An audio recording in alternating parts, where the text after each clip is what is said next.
அல்லேலூயா. கர்த்தருக்குள் எல்லோரும் சந்தோஷமாக இருங்கள். கர்த்தர் உங்களை ஆசீர்வதிப்பாராக. இன்றைக்கு நாம் முக்கியமான ஒரு தலைப்பை வைத்து அவருடைய வார்த்தையை தியானிக்க செல்லுகின்றோம். இப்படி காணிக்கை கொடுக்க வேண்டும். How they must give offering to God. எப்படி காணிக்கை கொடுப்பது சம்பந்தமான என்ன ஃபார்முலா இருக்குது, நாம் எப்படி காணிக்கை கொடுக்கணும். பழைய ஏற்பாட்டில் காணிக்கை கொடுக்குற சம்மந்தமாக நிறைய வசனங்கள் உண்டு. புதிய ஏற்பாட்டில் அவ்வளோ வசனம் கிடையாது. சொல்லப்போனால் நேரடியான வசனங்கள் மிக மிக குறைவு. யாத்ராகம் 25ஆம் அத்தியாயத்தினுடைய 2ஆம் வசனத்தை வாசித்து பார்க்கும் பொழுது, அன்றைக்கு மோசே தேவனாலே தரிசனம் பெற்று ஒரு ஆசரிப்பு கூடாரத்தை கட்டுவதற்கு அழைக்கப்பட்ட பொழுது அது தொடர்பாக மிகுந்த செலவினங்கள் இருந்தது. எனவே அன்றைக்கு மோசே இஸ்ரவேல் புத்திரரை பார்த்து என்ன சொன்னான்னால், அதாவது தேவனை சொல்லிக் கொடுக்கிறார், இஸ்ரவேல் புத்திரர் எனக்கு காணிக்கை கொண்டு வரும்படி அவர்களுக்கு சொல்லு. மனப்பூர்வமாக உற்சாகத்தின் கொடுப்பவன் எவனோ அவனிடத்தில் எனக்கு காணிக்கையை வாங்கிவிடலாம். எல்லா இடங்களும் ஒரே ஒரு உண்மை தொடர்ந்து வரும். மனப்பூர்வமாக கொடுக்கணும், ஹார்ட் ஃபெல்ட்டாக கொடுக்கணும். ஒரு கடமைக்காக அல்ல, ஒரு கட்டளைக்காக அல்ல, ஒரு அழுத்தத்தினுடைய பின்னணியில் அல்ல. மனப்பூர்வம்னா மனம் விரும்பி கொடுக்கறது. புரிகிறதா? இப்போ சில இடங்களில் பார்த்தீங்கன்னா நீங்கள் சிலர் சந்திக்க போகிறவள்ள ரொம்ப மன விருப்பம் இருக்காது அவங்களுக்கு எதாவது வாங்கி கொடுக்கணும்னு. ஆனாலும் சும்மா போனால் ஏதோ தப்பாக நினச்சிக்கிறவல்ல, அதனால் என்ன செய்வாங்க, வாங்கிட்டு போவாங்க. ஆனால் சில இடத்துல விரும்பியே வாங்கிட்டு போவாங்க இல்லையா? சில இடங்களில் நம்ம எதாவது வாங்கிட்டு போகலைன்னா இப்படி வெறுங்கையுமா என்ன சொல்லுவாங்களே, வெறுங்கையும் வீசின கையுமா வந்துட்டாங்களே அப்படின்னு நினைக்கக்கூடாதுங்கிறதுக்காக ஒரு அழுத்தத்தினுடைய விளைவாக செய்வோம். அதே போல் தேவனுக்கு கொடுக்கறது ஒரு கடமைக்காக கொடுக்கலாம், மனம் விரும்பியும் கொடுக்கலாம். யாத்ராகம் 25ஆம் அத்தியாயம் 2ஆம் வசனத்தை பார்த்தோம். இந்த யாத்ராகம் 25ஆம் அத்தியாயம் 35ஆம் அத்தியாயம் இதெல்லாம் இப்போ படிக்க நேரம் இல்லை நமக்கு. இதெல்லாம் நீங்கள் வீட்டில் போய் படித்து பாருங்கள். அதில் இந்த காணிக்கை சம்பந்தமான நிறைய காரியங்களை பழைய ஏற்பாட்டு காலத்தில் மோசையின் மூலமாக தேவன் பேசினதை பார்க்க முடியும். யாத்ராகம் 35:5 பார்க்கும் பொழுது, உங்களுக்கு உண்டானதிலே கர்த்தருக்கு ஒரு காணிக்கையை கொண்டு வந்து செலுத்துங்கள். மனமுள்ளவன் எவனோ அவன் அதை கொண்டு வரட்டும். மனம் இருந்தால் தான், ஒரு வில்லிங்னஸ் இருந்தால் தான் நீங்கள் அதை என்ன செய்யணும், கொண்டு வரட்டும். இன்னும் பார்த்தீங்கன்னா யாத்ராகமும் 23:19, உன் நிலத்தின் முதல் விளைச்சலின் முதற்கனியை உன் தேவனாய் கர்த்தருடைய ஆலயத்துக்கு கொண்டு வருவாயாக அப்படின்னு இன்னும் நிறைய விஷயங்கள் தொடர்ந்து சொல்லப்படுகிறது. நீதிமொழிகள் 3ஆம் அத்தியாயம் 9ஆம் வசனத்தை வாசித்து பார்த்தீங்கன்னு சொன்னால், அங்கே பொதுவாக சாலமோன் ராஜா ஒரு அட்வைஸ் கொடுக்குறாரு. உன் பொருளாலும் உன் விளைவின் முதற் பலனாலும் கர்த்தரை ஆனர் யுவர் லார்ட், உங்கள் கர்த்தரை கனம் பண்ணுங்க. அப்போ காணிக்கை என்பது கர்த்தரை கனம் பண்ணுவது. காணிக்கைங்கிறது ஆக்சுவலி என்னன்னு பார்த்தீங்கன்னா, தேவனை ஒரு குறிப்பிட்ட விதமாக ஆனர் பண்ணுறது. ஆனால் கனம் பண்ணுறது மட்டுமல்ல, இன்னும் பல காரியங்கள் இருக்குது. எந்தெந்த விதத்தில் அதை கனம் பண்ணணும் இருக்குது. ஒன்று, நம்ம காணிக்கை கொடுக்குறவல்ல, இது என்ன மனநிலையோடு கொடுக்கணும், இதை கொடுக்கறது மூலமாக நம்ம என்ன செய்கிறோம், கனம் பண்ணுறோம். அப்போ கனம் பண்ணும் தன்மையுடையதாக இருக்கணும் காணிக்கை இல்லையா? காணி கொடுக்குறவல்ல கனம் பண்ணுற தன்மை இருக்கணும். அப்போ நம்ம கொடுக்குற விதத்தில் கூட அதை பார்க்க முடியும் இல்லையா? இன்றைக்கி நம்ம திருச்சபைகளெல்லாம் என்ன பண்ணுறாங்க, டப்பா வச்சு, பக்கெட் வச்சு, பை ஏந்தி, கை ஏந்தி பல விதங்களில் கர்த்தருக்கு கொடுங்கங்கிறாங்க. கொடுக்குறவங்க எப்படி கொடுக்குறாங்க, 5 ரூபா போடுறாங்க, 10 ரூபா போடுறாங்க, 5 ரூபா 10 ரூபா இல்லைன்னா 20 ரூபா போடுறாங்க. அது மூணுமே இல்லைன்னா வேறு வழி இல்லாமல் என்ன பண்ணுறாங்க, 50 ரூபா போடுறாங்க. கொஞ்சம் பேர் விரும்பியும் போடுறாங்க. ஆனால் எந்த விதத்திலும் அந்த பையேந்தி, கையேந்தி, பெட்டி ஏந்தி, பாட்டு பாடி காணிக்கை வாங்குறதுல பார்த்திங்கன்னா பெரும்பாலும் மக்களுடைய, அதாவது ஒரு சிலர் மனதார போடல, நிறைய பேர் வந்தோம் அந்த இடத்துல நான் போடலைன்னா பக்கத்தில் இருக்கிறோம் பார்த்து என்ன செய்வான், என்ன இப்படி வெள்ளை சொல்லையுமா வந்திருக்கிறான், இதில் வேறு சட்டை வேறு இன்சர்ட் பண்ணிட்டு வந்திருக்கிறான், கர்த்தருக்கு ஒரு 10 ரூபா போட மாட்டேங்கிறான் அப்படிங்கிற என்ன செய்வோம், நிறைய பேர் போடுவாங்க. ஆனால் அந்த போடுகிற விதங்களே பார்த்தீங்கன்னா இதில் என்ன கர்த்தருக்கு மகிமை வரும்? ஒரு 5 ரூபாய் தூக்கி போடுறது, ஒரு 10 ரூபாய் தூக்கி போடுறது, ஒரு 20 ரூபாய் தூக்கி போடுறது. வெளியே போனால் பார்த்தீங்கன்னு சொன்னால் அப்படியே ஐஸ்கிரீமெல்லாம் அப்படியே அமெரிக்கன் பேரை சொல்லி என்ன பண்ணுறாங்க, 100 ரூபாய் 200 ரூபா 300 ரூபா ஃபேமிலி பேக்கு, அந்த பேக்கு இந்த பேக்குனெல்லாம் வாங்கி டப்பா டப்பாக தூக்கிறாங்க. அங்கே போனால் அவ்வளோ காசு செலவு பண்ணுறாங்க. ஆனால் கர்த்தருக்கு காணி கொடுக்க சொன்னால் 5 ரூபா தூக்கி போடுறது, 10 ரூபா தூக்கி போடுறது, 20 ரூபாய் தூக்கி போடுறது. எங்கள் கூடுகைகள்லாம் நான் சொல்லுவேன், நீங்கள் யாரும் இங்கே காணிக்கையெல்லாம் போட வேண்டாம். இந்த ஊழியம், அதாவது இந்த ஊழியத்துக்கு நீங்கள் ஒரு பங்களிப்பை விரும்பினா அதை புரிஞ்சுக்கிட்டு அதுக்கேற்றபடி என்ன செய்யுங்க, நீங்கள் செய்யணும். அப்போ கூட பார்த்தீங்கன்னா அந்த காலத்துலலாம் பார்த்தீங்கன்னா 5 ரூபா 10 ரூபா 20 ரூபா, ஏன்னா வந்த இடத்துக்கு எதாவது போட்டு போகணும். ஆனால் யாருக்கு போடுறோம், யாருக்கு போடுறோம்? பாஸ்டருக்கு எதாவது போட்டு போங்கன்னா நீங்கள் 5 ரூபா போட்டாலும் ரைட்டு, 10 ரூபா போட்டாலும் ரைட்டு, பலதுள்ளி பெருவெள்ளம். ஆனால் நீங்கள் போடுறது யாருக்கு? தேவனுக்கு. அப்போ அதில் கனம் பண்ணுகிற ஒரு உணர்வுகள். ஆனால் இன்றைய பரிதாபமாக திருச்சபையில் என்ன பண்ணிட்டு சொன்னால், கர்த்தரை உரிய விதமாக கனம் பண்ண முடியாதபடி இந்த பொட்டியை வச்சு பையை வச்சு கையேந்தி ஒரு கம்பல்ஷனாலே போட வச்சுறாங்க இல்லையா. தொட்டதுக்கும் பிடிச்சதுக்கும் எதில் தான் அவங்க காணிக்கை வாங்கணும்னு தெரிய மாட்டேங்குது. அதுவும் இந்த மெயின் லைன் சர்ச்சஸுக்கெல்லாம் போனால் கொடுமை. ஒரே நேரத்தில் 3 காணிக்கை எடுப்பாங்க. 1ஆம் காணிக்கை, 2ஆம் காணிக்கை, 3ஆம் காணிக்கை, அப்புறம் கல்லறை காணிக்கை, கம்யூனியன் காணிக்கை, எல்லாத்துக்கும் ஒவ்வொன்றுக்கும் காணிக்கை எடுப்பாங்க. இந்த மாதிரி காணிக்கை எடுத்து கர்த்தருடைய நாமத்தை என்ன பண்ணிட்டாங்கன்னா உரிய விதமாக கனம் பண்ணுவதற்கு வாய்ப்பையும். ஏன்னா திரும்ப திரும்ப வரவில்லை நீங்கள் ஏதாவது கர்த்தருக்கு பண்ணிட்டு போங்கன்னு சொன்னால் அது யாராக இருந்தாலும் நம்ம என்ன பண்ண முடியாது. ஒவ்வொரு முறையும் வந்து 1000 ரூபா போட முடியுமா? ஒவ்வொரு முறையும் 5000 கொடுக்க முடியுமா? அப்போ 5-10 தான் என்ன செய்ய முடியும். அப்போ இந்த காணிக்கை முறையை நம்ம கொண்டு வந்தே என்ன பண்ணிட்டோம்னா கர்த்தருக்கு உரிய விதமாக கனம் கிடைக்காம பண்ணிட்டோம். அப்போ நம்ம ஒரு இடத்துல போய் உட்காந்துருக்கிறோம், பண்ணாமல் இருக்க முடியுமா? பண்ண தான் செய்யணும் இல்லையா. 4 பேர் பண்ணுறவள நம்மளும் பண்ண தான் செய்யணும். நமக்கு ஒரு உணர்வு இருக்குது. அப்போ நம்ம பண்ணுறவள கர்த்தரை குறித்த ஒரு கன உணர்வோடு என்ன செய்யணும், பண்ணணும். 2ஆம் காணிக்கை எதுக்கு பண்ணுறோன்னா, நம்ம கொடுக்குற விதத்துலையும் கொடுக்குற அளவுலேயும் கூட என்ன இருக்குது. இப்போ நீங்கள் மொத்தமே 10 ரூபா தான் வச்சுருக்கிறீங்கன்னா 5 ரூபா போட்டால் நல்லது தான், புரியுறதா? ஆனால் கட்டுக்கட்டாக வச்சுக்கிட்டு ஒரு 10 ரூபா தூக்கி போட்டால், இப்போ யாரும் கட்டுக்கட்டாக பாய்க்கில் வைக்கிறது கிடையாது. இப்போ எல்லோருக்கும் நல்ல வசதி. எல்லோரும் என்ன பண்ணுறாங்க, கார்டு வச்சுருக்குறாங்க, இல்லை கூகுள் பே வச்சுருக்குறாங்க. ஆனால் நம்ம விடுவோமா? நம்ம ஒன்று என்ன பண்ணிட்டோம், முன்னாடி பொட்டியை காட்டணும். இப்போ நம்ம பாடல் பாடி ஒரு பாடல் பாடி ஜிபே, ஃபோன்பேன்னு சொல்லி என்ன பண்ணிடுறோம், விடவே மாட்டோம் நாங்கள் அப்படி ஈஸியாக. அந்த மாதிரி படிக்கிறோம். அப்போது கனம் பண்ணுகிறதுல அந்த கனம் பண்ணுகிற உணர்வு இருக்கணும். அதுக்கு தான் காணிக்கை கொடுக்குறோம், புரிகிறதா? 2வது நம்முடைய பங்களிப்பு. காணிக்கை எது கொடுக்குறோம்? அவர் கான்ட்ரிபியூஷன், நம்முடைய பங்களிப்புங்கிறது முக்கியம். அப்போ அந்த பங்களிப்பு கொடுக்குறவல்ல ஒரு அற்பமான மனநிலையோடு கொடுக்கக்கூடாது. இதை நான் கொடுக்குற பங்கு வாங்குறவங்களுக்கு ஏதாவது என்ன செய்யணும், ஒரு பிரயோஜனமாக இருக்கணும். அப்படி ஒரு புரிந்து கொண்ட கொடுத்தல் இருக்கணும். நீங்கள் 10 முறை 5 ரூபா 10 ரூபா போடுறத விட கொடுக்குற விலை யோசித்து என்ன செய்யுங்க. அதுக்காக நீ கட்டுக்கட்டாக கொடுக்க நான் சொல்ல வரல, நான் கேட்கவும் இல்லை இது வரைக்கும். நான் இப்போ பண்ணுற காணிக்கை போதே வந்து இங்கே கொடுக்குற பற்றி பேசலை, புரிகிறதா? பொதுவாக பேசுகிறேன், புரிகிறதா? அப்போ வந்து ஒரு பங்களிப்பு, ஒரு ஃபேமிலியில் இருக்கிறீங்கன்னு சொன்னால் அந்த ஃபேமிலிக்கு என்ன வரவு செலவு இருக்குது அதை பார்த்து அதுக்கேற்றபடி என்ன செய்யணும், புரிந்து கொண்ட ஒரு கொடுக்கும் முறை இருக்கணும். ஏன்னா இந்த ஊழியத்தில் எனக்கு ஒரு கன்சர்ன் இருக்குது, எனக்கு ஒரு ரெஸ்பான்சிபிலிட்டி இருக்குது, எனக்கு இதில் ஒரு இன்வால்வ்மெண்ட் இருக்குது, எனக்கு ஒரு கடமை இருக்குது. அந்த மாதிரி புரிஞ்சுக்கிட்டு அதுக்கேற்றபடி என்ன செய்யணும். இப்போ குடும்ப செலவுகள்லாம் எதாவது கொடுத்துட்டு போப்பா அப்படின்னு சொன்னால் ஒரு 10 ரூபாய்க்கு போட்டு போவோமா? இதை வச்சு என்ன பண்ணுறேன்னு கேட்க மாட்டோம். ஆனால் கடவுளுக்கு என்ன பண்ணிக்கிறோம், 10 ரூபா போட்டு போயிடுறோம். சரி, கவனமாக பேச வேண்டியிருக்குது. சரி, அடுத்தது வந்து காணிக்கைன்னா ஆக்சுவலி என்ன பார்த்தீங்கன்னா, நிறைய பேருக்கு காணிக்கைன்னா அர்த்தமே தெரியல. காணிக்கைன்னா காசு கொடுக்குன்னு நினைக்கிறோம் இல்லையா.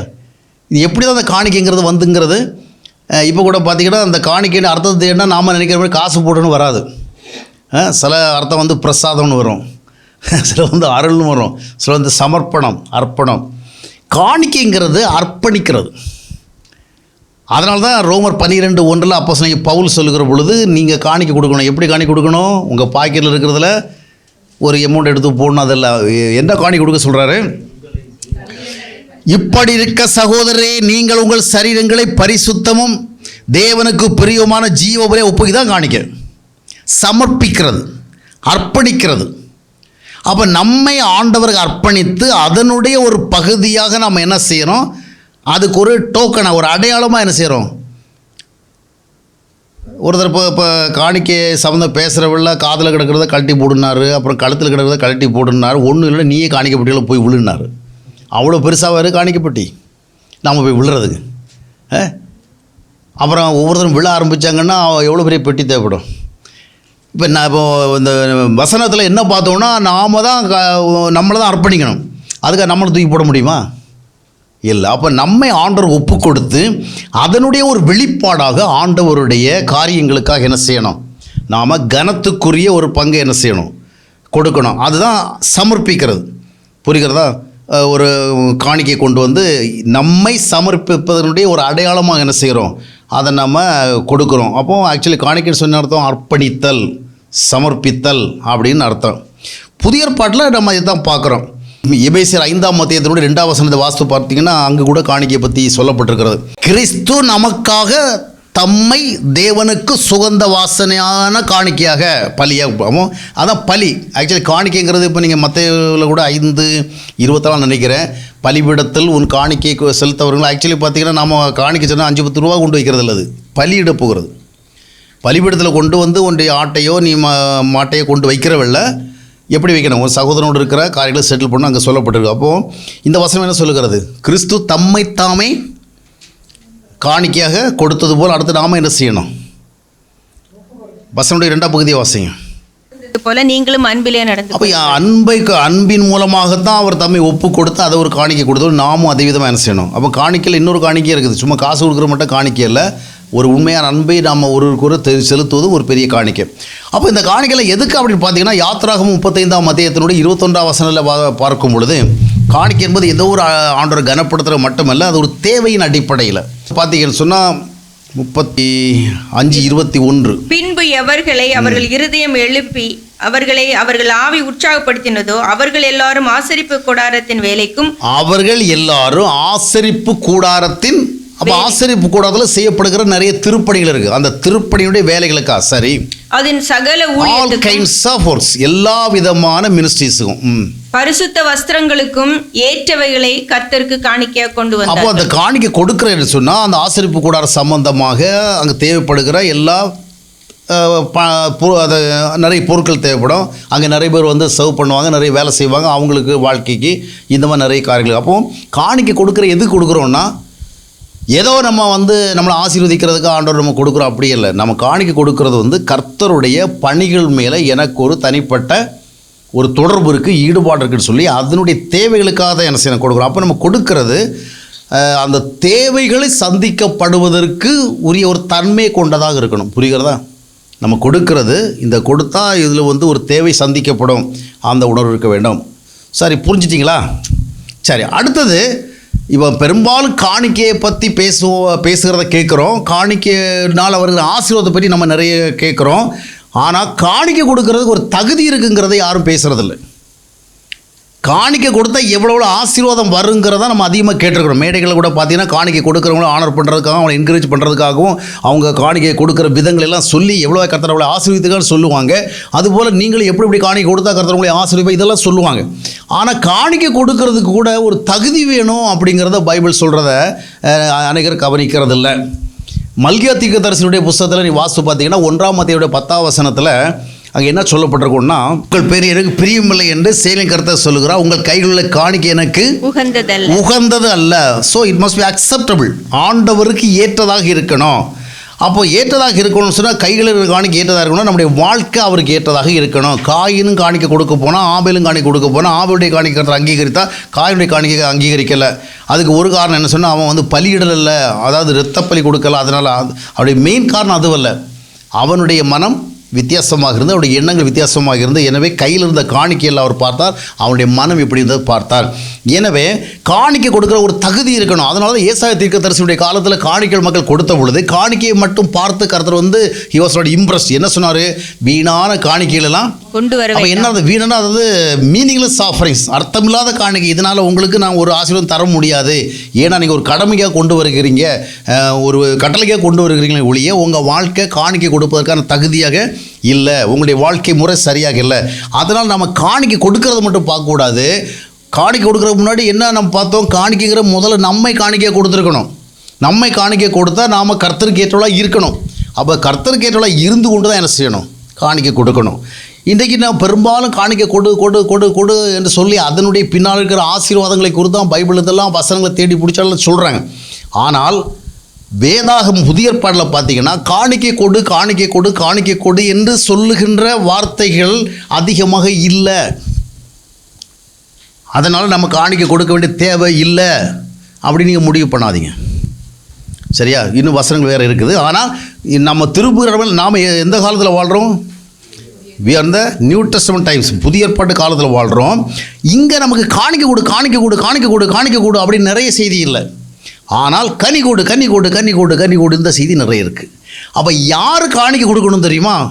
காணிக்கெல்லாம் சேவ் பண்ணுறதுக்கு நான் ஒரு வழி சொல்லித்தரேன். பைபிள் சொல்கிற வழி என்ன வழி தெரியுமா? கனி கொடுக்குறவங்க மட்டுமே காணி கொடுங்க, உங்களுக்கு காணிக்க மிச்சம். சரிதானே? ஆண்டவர் என்ன சொன்னான்னா, நீங்கள் மிகுந்த கனிகளை கொடுக்கும் பொழுது என் பிதா மகிமைப்படுவார். நீங்கள் மிகுந்த காணிக்கை கொடுக்கும் பொழுது கர்த்தர் மகிழ்வு சொல்லலை. ஆனால் நீங்கள் தப்பிச்சிட்டீங்க. அப்போது கண்டிஷன் என்ன தெரியுமா? முதலாவது கனி கொடு, கிவ் ஃப்ரூட்ஸ். கனி கொடுக்க முன்னாடி காணி கொடுக்க தேவையில்லை. இந்த மாதிரி சொன்னால் காணிக்கு எப்படி வரும்? மனசாட்சியின்படி நம்ம கனி கொடுக்குறோமான்னு பார்த்துட்டு காணி கொடுக்குற மாதிரி இருந்தால் அவங்கவுங்க காணிக்க அவங்க பாக்கெட்டில் தான் என்ன செய்யும் இருக்கும். பரவாயில்ல, கர்த்தர் அதை பார்த்து சந்தோஷப்படுறார். இன்னும் ஒரு மனசாட்சியாக அது இருக்குது. ஆண்டவர் நம்முடைய வாழ்க்கையை தான் பார்க்குறார், நம்முடைய காணிக்கையை பார்க்கல. அதனால் வாழ்க்கை சரியில்லாமல் இருந்துக்கிட்டு நம்ம காணி கொடுக்குற அர்த்தம் இல்லை. அந்த மனசாட்சி தான் அவனுக்கு இருக்குது. சிலர் அதை பற்றிலாம் கவனிக்கிறது கிடையாது. நான் கர்த்தருக்கு தேவை காணிக்கை, அவர் காசு பிடிங்கி. அப்படி தான் நிறைய பேர் நினைக்கிறாங்க. அருமையானவர்களே, முதலாவது கனி கொடுக்க வேண்டும். கனி கொடுத்து தேவன் மகிமைப்படுகிற அனுபவத்தினுடைய பின்னணியில் தான் நீங்கள் காணி கொடுக்கணும். புரிகிறதா? அப்போ கனி கொடுக்கிற வரைக்கும் நீங்கள் காணி கொடுக்க வேண்டிய தேவை இல்லைங்கிறதான் பைபிள் சொல்லுது. அப்படின்னு என்ன அர்த்தம்? நீங்கள் காணிக்கை கொடுக்க வேண்டாம், சேவ் பண்ணிக்கிடுங்க அப்படின்னு அர்த்தத்தில் இல்லை. நீங்கள் கனி கொடுக்குறவளா என்ன செய்யணும்? ஆனால் இன்றைக்கி பெரும்பாலான போதல் இந்த காணிக்கையை ரொம்ப எம்பசைஸ் பண்ணுறாங்க. மக்கள் என்ன நினச்சிடறாங்கன்னா, நம்ம கனி கொடுக்குறவோ கொடுக்கலையோ, எப்படி வாழ்கிறவோ வாழலையோ, ஏதாவது நம்ம கொடுத்தாத கர்த்தர் என்ன செய்வார்? நம்மை ஆசீர்வதிப்பார். அந்த காணிக்கை கொடுக்கிற செயலை தான் அவர் நம்புகிறார்கள். ஆனால் வேதம் என்ன சொல்ல? வீண் காணிக்கைகளை கொண்டு வர வேண்டாம், கனி கொடுக்கணும். இப்போ பார்த்திங்கன்னா பிள்ளைகளெல்லாம் படிக்கிறாங்க, அப்புறம் வேலையில் சேர்றாங்க. நிறைய கிறிஸ்தவ குடும்பங்கள் ஒரு பழக்கம் இருக்குது. என்ன பழக்கம்? முதல் மாத சம்பளத்தை அப்படியே யார் கொடுக்கணும்? கர்த்தருக்கு கொடுக்கணும். நான் ஒரு பெரிய சபையில் பாஸ் ஆகதான் சொல்லுவேன், கொடுக்காத. நான் ஒரு பெரிய சபைக்கு பாஸ் ஆகதான் சொல்லுவேன், முதலாவது நீ மனம் திரும்பி இருக்கிறியா? ரட்சிக்கப்பட்டிருக்கிறியா? கர்த்தரை ஏற்றுக்கொண்டிருக்கிறியா? அப்புறம் எந்த முகத்தை கொண்டு நீ காணிக்கை கொண்டு வந்திருக்கிற முதல் மாத சம்பளத்தை? இல்லை, கர்த்தருக்கு கனம் பண்ணலை. கர்த்தருக்கு கனம் பண்ணுறது கனி கொடுத்து தான் கனம் பண்ணணும். நீ மனம் திரும்பாமல் காணிக்கை கொடுக்கறது பாஸ்டருக்கு வேணால் பிரியமாக இருக்கும், கர்த்தருக்கு. ஆக பிள்ளைகள் ரட்சிக்கப்பட்டு மனம் திரும்பி கனி கொடுத்து அந்த கனியை ஆண்டவர் பார்த்து சந்தோஷப்பட்ட போது தான் நமக்கு காணிக்கை கொண்டு வரணும். ஆனால் நமக்கு ஒரு முறைமை இருக்குது. என்ன? முதல் மாத சம்பளம் என்ன அர்த்தத்தை நினைக்கிறோம்? முதல் மாத சம்பளத்தை கொடுத்தா ஆனர் ஆகிடணும். இதை விட பெரிய ஆனர் அவர் எதிர்பார்க்குறேன். என்ன ஆனர்? கனி கொடு. அப்போ என்ன அர்த்தம்? 4 கிலோ ஆப்பிள் வாங்கி கொடுத்தா, 2 கிலோ மாதுளை வாங்கி கொடு? இல்லை, கர்த்தருக்கேற்ற குணாதிசயமாக மாறு. இன்றைக்கி பிள்ளைகள்கிட்ட தாளந்துகள் இருக்குது, இசை தாளந்துகள் இருக்குது, டெக்னிக்கலாக நிறைய விஷயங்கள் செய்கிற தாளந்து இருக்குது, தொழில்நுட்ப தாளந்து இருக்குது, அட்மினிஸ்ட்ரேட்டிவ் அந்த மாதிரி டேலண்ட்ஸ் எல்லாம் இருக்குது, சிங்கிங் டேலண்ட் இருக்குது. எந்த டேலண்ட் இருந்தாலும் இதுக்கெல்லாம் கர்த்தரிடத்தில் என்ன கிடையாது.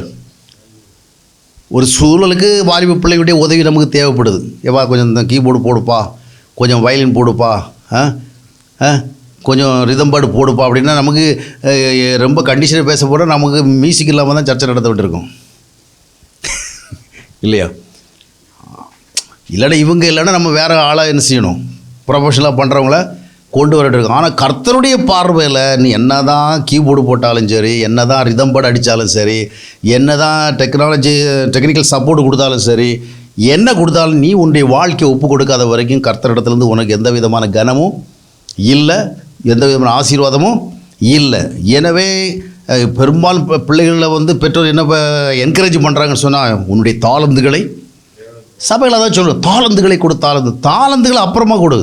முதலாவது என்ன கொடு? உன்னை கொடு.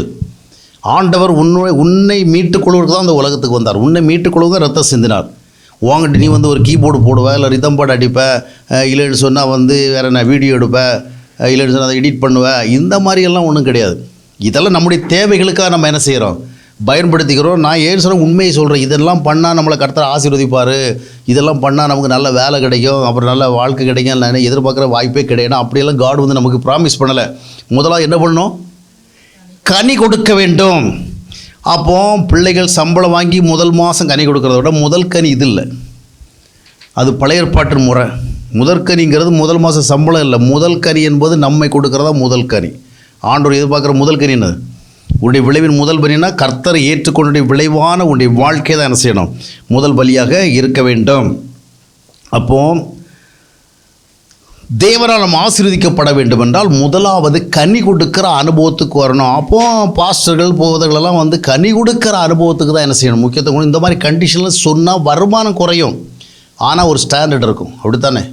இதெல்லாம் நமக்கு தேவையாக இருக்கலாம், ஆனால் ஆண்டவருக்கு இதெல்லாம் பிரியமற்றதாக இருக்கும். அதனால தான் மீனிங்லெஸ் அது அர்த்தமில்லாத காணிகளை நீங்கள் என்ன செய்ய வேண்டாம், கொண்டு வர வேண்டாம். அது மட்டும் இல்லை, மல்கியா தீர்க்கதரிசி புத்தகம் 3 வசனத்தை வாசித்து பார்க்கும் பொழுது யார் வேணாலும் காணிக்கை கொடுக்கலாம், யார் கொடுத்தாலும் ஆண்டவர் வாங்கிக்குவார். எப்படியா கர்த்தருக்கு காசு கிடைச்சது மனுஷனை பொறுத்த வரையும் யாராக கொடுத்தா ரைட்டு, கர்த்தர் அப்படியெல்லாம் கிடையாது. நீங்கள்லாம் கடத்தி காணிக்கை கொடுத்தீங்கன்னா எனக்கு சந்தோஷம் இருக்கும், ஆனால் நீங்கள் என்ன சந்தோஷப்படுத்துறதில்ல, யாரை சந்தோஷப்படுத்துகிறோம்? எனக்கு நீங்கள் நிறைய காணிக்கை கொடுத்தீங்கன்னா நாம் பார்த்து கொஞ்சம் சந்தோஷப்படலாம், ஏன்னா ஒரு மனுஷன் தானே. ஆனால் தேவன் சந்தோஷப்படணும்னா நீங்கள் என்ன செய்யணும், அவர் அந்த காணிக்கை கொடுக்கறதுக்கு ஆண்டவர் வந்து ஒரு எலிஜிபிலிட்டி வச்சு ஒரு குவாலிஃபிகேஷனை வச்சுருக்கிறார், அதுக்கு ஒரு ஃபிட்னஸ் வேணுங்கிறத புரிஞ்சுக்கிட்டு அதை நீங்கள் செய்யணும். அதை மல்கியா தீர்க்கதரிசி புஸ்தகம் 3 வசனம் என்ன சொல்கிறது வாசியுங்கள். அவர் உட்கார்ந்து வெள்ளியை புடமிட்டு சுத்திகரித்துக் கொண்டிருப்பார், அவர் லேவியின் புத்திரரை உட்கார்ந்து வெள்ளியை புடமிட்டு சுத்திகரித்துக் கொண்டிருப்பார். வெள்ளினா வெள்ளி இல்லை, மனுஷனை தான். அவர் லேவியின் புத்திரரை சுத்திகரித்து, எதுக்கு இந்த பியூரிஃபிகேஷன் process நடக்குது? அவர்கள் கர்த்தருடையவர்களாய் இருக்கும்படிக்கும் நீதியாய் காணிக்கையை செலுத்தும்படிக்கும். கர்த்தருடையவர்களாய் இருக்கும்படிக்கும், they must be belonging to God. அதான் காணிக்கை. கர்த்தருடையவர்களாய் இருக்கும்படிக்கு நீதியாக காணிக்கை செலுத்தணும். அதற்காக அவர் என்ன பண்ணுவாராம், அவர்களை பொன்னை போல புடமிடுவாராம். நாம் புடமிடுகிறத பற்றியில் நிறைய படிக்கிறோம், போதனை கேட்டிருக்கிறோம். ஆனால் காணிக்கை கொடுக்கறது கூட ஒரு புடமிடுதல் தேவைங்கிறத கேட்டிருக்கிறோமா? யார் வேணாலும் வாங்கப்பா காணிக்கை கொடுங்க, காணிக்கை கொடுக்கல கர்த்தர் ஆசீர்வதிப்பார் அப்படின்னு நம்ம சொல்கிறோம். ஆனால் கர்த்தருக்கு காணிக்கை கொடுக்குறவனுக்கு என்ன தேவைப்படுது? புடமிடப்பட்டால் அவருடைய சுபாவம் மாறும், எண்ணம் மாறும், நினைவு மாறும், சிந்தனை மாறும். அந்த மாதிரி வாழ்க்கையெல்லாம் சீர்படுத்தி கொண்டு செவிப்படுத்தி கொண்டு பியூரிஃபை பண்ணி கொண்டு தான் நம்ம என்ன செய்யணும், காணிக்கை. அப்போ நம்ம காணி கொண்டு போகிறவங்கள ஏற்கனவே ஆண்டவர் நம்மகிட்ட என்ன எதிர்பார்த்துருக்கிறாரு? கனி கொடுத்தல், கர்த்தருக்கு ஏற்ற வாழ்க்கை முறை, அதை நாம் இது பண்ணணும். சரி, நம்ம ரொம்ப சின்ன சின்ன விஷயங்கள் தான் பார்த்துட்டு இருக்கிறோம். அடுத்தது, on what basis we must give ஆஃபர்டரி, எந்த அடிப்படையில் கொடுக்கணும்? எல்லாத்துக்கும் ஒரு அடிப்படை இருக்குல்ல, ஒரு லா இருக்குது. எந்த சட்டத்தின்படி நீங்கள் காணி கொடுக்கணும்? இப்போ இன்கம் டேக்ஸ் சம்மந்தமாக ரூல்ஸு ஒவ்வொரு பட்ஜெட்லையும் என்ன செய்கிறது, மாறுகிறது. இப்போ நீங்கள் வந்து அடுத்த முறை வந்து டேக்ஸ் பே பண்ண போகிறவங்கள, ரிட்டர்ன்ஸ் ஃபைல் பண்ணுற போகிறவங்கள நீங்கள் வந்து போன முறை உள்ள சிஸ்டத்தை ஃபாலோ பண்ண முடியாது. ஆடிட்டர் வந்து என்ன செய்வார், இப்போ லேட்டஸ்ட் தான் இது விடுவார். நீங்கள் கேட்பீங்க போன வருஷம் புதிய லா என்ன, புதிய அறிவிப்பு என்ன, அதன் அடிப்படையில் தான் நம்ம பார்க்கணும். அப்போ நீங்கள் காணிக்கை கொடுக்கும் பொழுது இது சம்பந்தமான காட்ஸ் லா என்ன, அதை நம்ம கவனிக்கணும். எந்த ஃபார்முலாவில் எந்த அடிப்படையில் கொடுக்கணும், நம்ம எந்த அடிப்படையில் கொடுக்கணும், எந்த அடிப்படையில் கொடுக்கணும்? பழைய ஏற்பாட்டு அடிப்படையில் அல்ல, அதை புரிஞ்சுக்கணும். ஏன்னா இன்றைக்கு பெரும்பாலான சபைகளில் ஓல்ட் டெஸ்டமென்ட் லா தான் இருக்குது, பழைய ஏற்பாட்டு நியமம் தான் இருக்குது. காணிக்கை கேட்கறதுக்கு பெரும்பாலும் போதைகள் உபயோகப்படுத்துவது எந்த முறையை? எபேசியர் 5:2 சொல்லப்பட்டபடி அல்ல, இல்லைன்னா இப்போ ரோமர் 12:1 சொல்லப்பட்டபடி அல்ல. இவங்க எல்லாவற்றுக்கும் அதிகமாக எந்த முறை பின்பற்றுறாங்க? பழைய ஏற்பாட்டு முறை. ஆனால் பழைய ஏற்பாட்டு முறையை நீங்கள் சொல்லும்போது நாம் எந்த காலத்தில் இருக்கிறோம்? We are the new testament, புதிய உடன்படிக்கைக்கு உட்பட்ட காலத்தில் இருக்கிறோம். அப்போ நாம் கேட்க வேண்டியது, இந்த புதிய உடன்படிக்கைக்கு உட்பட்ட காலத்தில் இருக்கிறன்னா எந்த அடிப்படையில் காணிக்கை கொடுக்கணும்? எனக்கு பெரும்பாலான போதல் வசனம் எடுத்து காட்டுறதுல எங்கே எடுத்து காட்டுறாங்க? வசனத்தை படிக்கிற தப்பு கிடையாது, இன்ஃபர்மேஷனுக்காக படிச்சுவிங்க. பழைய ஏற்பாட்டு காலத்தில் எப்படி காணிக்கை கொடுத்தாங்க, எவ்வளோ கொடுத்தாங்க, அது வந்து தகவலுக்கு. ஆனால் நீங்கள் காணிக்கை கொடுக்கும் பொழுது இது சம்மந்தம் உங்களின் லா என்ன, எந்த சட்டத்தின் அடிப்படையில் கொடுக்கணும்? ஆபிரகாம் தசமபாகம் கொடுத்தான். ஆபிரகாமை குறித்து எபிரேயரில் பார்க்கும் பொழுது அவன் கொள்ளையிட்டது எல்லாத்துலேயும். நாம் எங்கே போய் கொள்ளையடிக்கிறது? கொள்ளையிட்டதில் தான் அவன் தசமபாகம் கொடுத்தான், அதனால் நாமும் கொடுக்கணும். நீங்கள் ஆபிரகாம் அந்த காலத்தில் தசமபாகம் கொடுத்த அந்த ஃபார்முலா ஃபாலோ பண்ண உங்களுக்கு தேவர் சொன்னாரா? அதை படித்து வச்சிங்க. அந்த காலகட்டத்தில் இருந்த முறைமைக்கு ஆபிரகாம் முக்கியத்துவம் கொடுத்தார். ஆனால் இந்த காலத்தில் நாம் எந்த காலத்தில் வாழ்கிறோம்? ஆபிரகாம் காலத்தில் வாழலை. அதனால் ஆபிரகாம் கொடுத்தா நான் கொடுக்கணுங்கிறது இல்லை. சிலர் இப்படி சொல்கிறவில்ல, ஆபிரகாம் கொடுத்த வந்து நியாயப்பிரமாணத்தின் அடிப்படையில், அது நியாயப்பிரமாணம் வர்றதுக்கு முன்னாடி அவர் வந்து தேவனோடு நல்ல ஐக்கியமாக இருந்த காலகட்டத்தில் கொண்டு வந்தது. அதனால் நாம் வந்து இந்த தசோபாகம் கொடுக்கறத வந்து நியாயப்பிரமாணம் முடிவிட்டால் என்ன செய்யணும்? ஏன்னா நியாயப்பிரமாணம் வர்றதுக்கு முன்னாடியே தசமபாகம் இருந்திருக்கு. ஆனால் நியாயப்பிரமாணம் வர்றதுக்கு முன்னாடி தசமபாகம் மட்டும் இருக்கல, பலியிடுதலும் இருந்திருக்கு. அப்போ நம்ம சபைகளில் என்ன செய்யணும்? பலியிடுவதற்கு ஒரு இடம் உருவாக்கணும். ஆடு மாடு கோழி எல்லாம் வெட்டி, ஏன்னா அது இருந்ததே. அதுவும் நியாயப்பிரமாணத்தில் பின்னால் சேர்க்கப்படும். பலியிடுதல் வந்து யாக்கோபு பலியிட்டதை பார்க்குறோம், ஆபிரகாம் பலியிட்டதை பார்க்குறோம், எல்லாரும் பலியிட்டதை பார்க்குறோம். அப்போ இதுதான் வந்து சட்டம் வந்த பொழுது அதில் சேர்க்கப்பட்டது. ஆபிரகாம் காலத்தில் இருந்து இப்போ நம்ம அதனால் நியாயப்பிரமாணம் முற்று பெற்ற பிறகு பலியிடுறோமா? இல்லை. அதுபோல் நியாயப்பிரமாண காலத்துக்கு முன்னாடி தான் விருத்த சேதன உடன்படிக்கை அந்த சட்டம் இருந்தது. அந்த விருத்த சேதன சட்டம் மறுபடியும் நியாயப்பிரமாணத்துக்குள்ளே கொண்டு வரப்பட்டு இப்போ நியாயப்பிரமாணம் முடிஞ்சு போச்சு. அப்போது நான் அதனால் செலவில் சொல்லுவேன், அதான் நீங்கள் தசமபாகம் கேட்குறவங்கள தப்பு கிடையாது. அந்த நியாயப்பிரமாணம் வர்றதுக்கு முன்னாடி வேறு என்னென்ன பிரமாணம் இருந்ததோ அந்த பிரமாணத்தை என்ன செய்யுங்க? ஃபாலோ பண்ணிவிட்டு நீங்கள் இந்த பிரமாணத்தை என்ன செய்யுங்க? ஃபாலோ பண்ணுங்கள். ரைட். அப்போது தசமபாக அடிப்படை அல்ல என்பது இட் இஸ் வெரி கிளியர். ஏன்? தசமபாகம் மோசையின் மூலமாக பழைய உடன்படிக்கை காலத்தில் கொடுக்கப்பட்டது. புதிய ஏற்பாட்டு காலம் வேற. அதனால தான் புதிய ஏற்பாட்டில் எந்த ஒரு தெய்வ மனிதர்களும் தசமபாகம் பற்றி என்ன செய்யலை, பேசலை. ஏன்னா புதிய ஏற்பாடு அது ஒரு டோட்டல் டிஃப்ரெண்ட் டிஸ்பென்சேஷன். புரிகிறதா? அதனால் யாக்கோபு கொடுத்தது போல் நான் கொடுப்பேன் இல்லைன்னு சொன்னால் வந்து ஆபிரகாம் கொடுத்த மாதிரி கொடுப்பேன்னா, நீ ஆபிரகாம் கொடுத்த மாதிரி கொடுக்க அழைக்கப்படலை. புதிய ஏற்பாட்டில் என்ன சிஸ்டருக்கு அந்த சிஸ்டரில் கொடுக்கணும். நிறைய பேர் பார்த்தீங்கன்னா இந்த மல்கியா தீர்க்கதரிசி புஸ்தகம் 3ஆம் அதிகாரம் 10ஆம் வசனத்தையே சொல்லி காட்டி அப்பா அதையே தேய்ச்சி நீ கர்த்தரை வஞ்சிக்கிறாய், பண்டக சாலையிலெல்லாம் வந்து புகை எல்லாம் நிரம்பி இருக்கிறது, என்ன செய்? உன்னுடைய காணிக்கை கொண்டு நீ எனக்கு பண்டக சாலை வச்சுருக்கிற, பேங்க் டெபாசிட் தான் வச்சுருக்கிறீங்க, அது உங்களுக்கு தான் வருது. அப்போது இந்த மாதிரி வந்து மல்கியா 3:10 காமிச்சு காணிக்கை கேட்கக்கூடாதுங்க, தப்பு. அதில் இருந்து சில உணர்வுகளை அறிந்துக்கணும். தேவனுக்கு செய்ய வேண்டிய காரியங்களை உரிய விதமாக செய்யலைன்னா அது தவறு. அதற்காக அப்படியே தசமபாகம்னு கொண்டு போகக்கூடாது. அந்த காலகட்டத்தில் தசமபாகம் இருந்தது. அந்த தசமபாக கட்டளை நிறைய பேர் பின்பற்றலை. அதனால் தேவன் அவளை ஆசீர்வதிக்க முடியலை.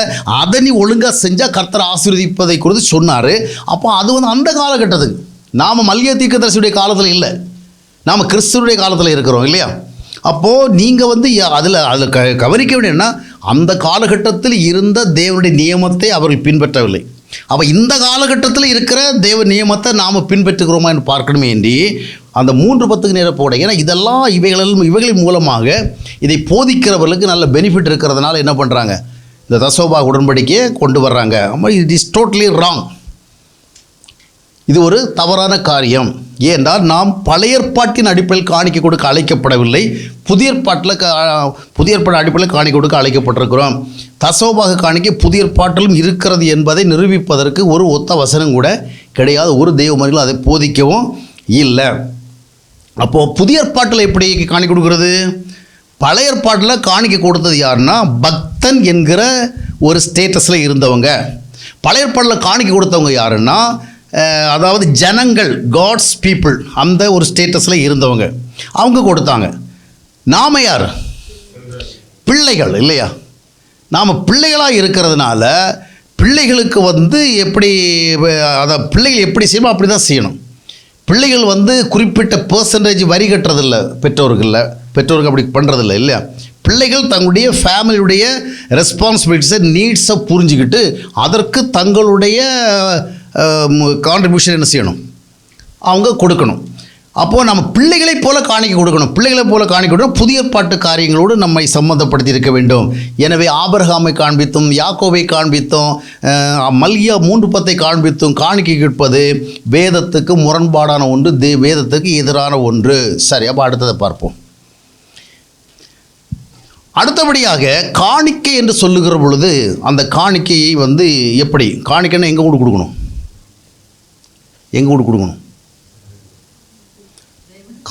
தேவனுக்கு கொடுக்கணும். தேவனை எங்கே பார்த்து கொடுப்பீங்க? அவர் கூகுள் பே நம்பர் இதெல்லாம் இந்த கியூஆர் கோடெல்லாம் தெரியுமா உங்களுக்கு? இல்லை அவருடைய அக்கௌண்ட் நம்பர் தெரியுமா? தெரியாது. அப்போது காணிக்கைன்னு சொல்லும் பொழுது பொதுவாக கோயில், ஆலயம், சபை இப்படி நம்ம சிந்திக்கிறோம், அந்த இடத்துக்கெல்லாம் கொண்டு கொடுப்போம். இதில் நீங்கள் கவனிக்க வேண்டிய ஒரு காரியம், காணிக்கை என்று சொல்லுகிறதுக்கு உள்ள எதுவும் அடங்கி இருக்குன்னு சொன்னால் தேவனுக்கு செய்வது, தேவனுடைய அன்பிலே மற்றவர்களுக்கு செய்வது. புரிகிறதா? நாம் தேவனுக்கென்று, அதாவது தேவனுடைய ஊழியத்திற்கென்று ஸ்பெசிஃபிக்காக கொடுக்குறோம். அதே போல் இன்னொரு செயல்பாடும் தேவை. அது என்னென்னா, தேவன் மேல் உள்ள அன்பில் மற்றவர்களுக்கு என்ன செய்கிறோம். புதிய ஏற்பாட்டில் ஒரு பியூட்டியை பார்த்தீங்கன்னு சொன்னால், அதாவது காணிக்கை சம்பந்தமாக பேசுகிறத விட அதிகமாக வெளியரங்கமாக எதை குறித்து பேசப்படுகிற நன்மை செய்வது பற்றி.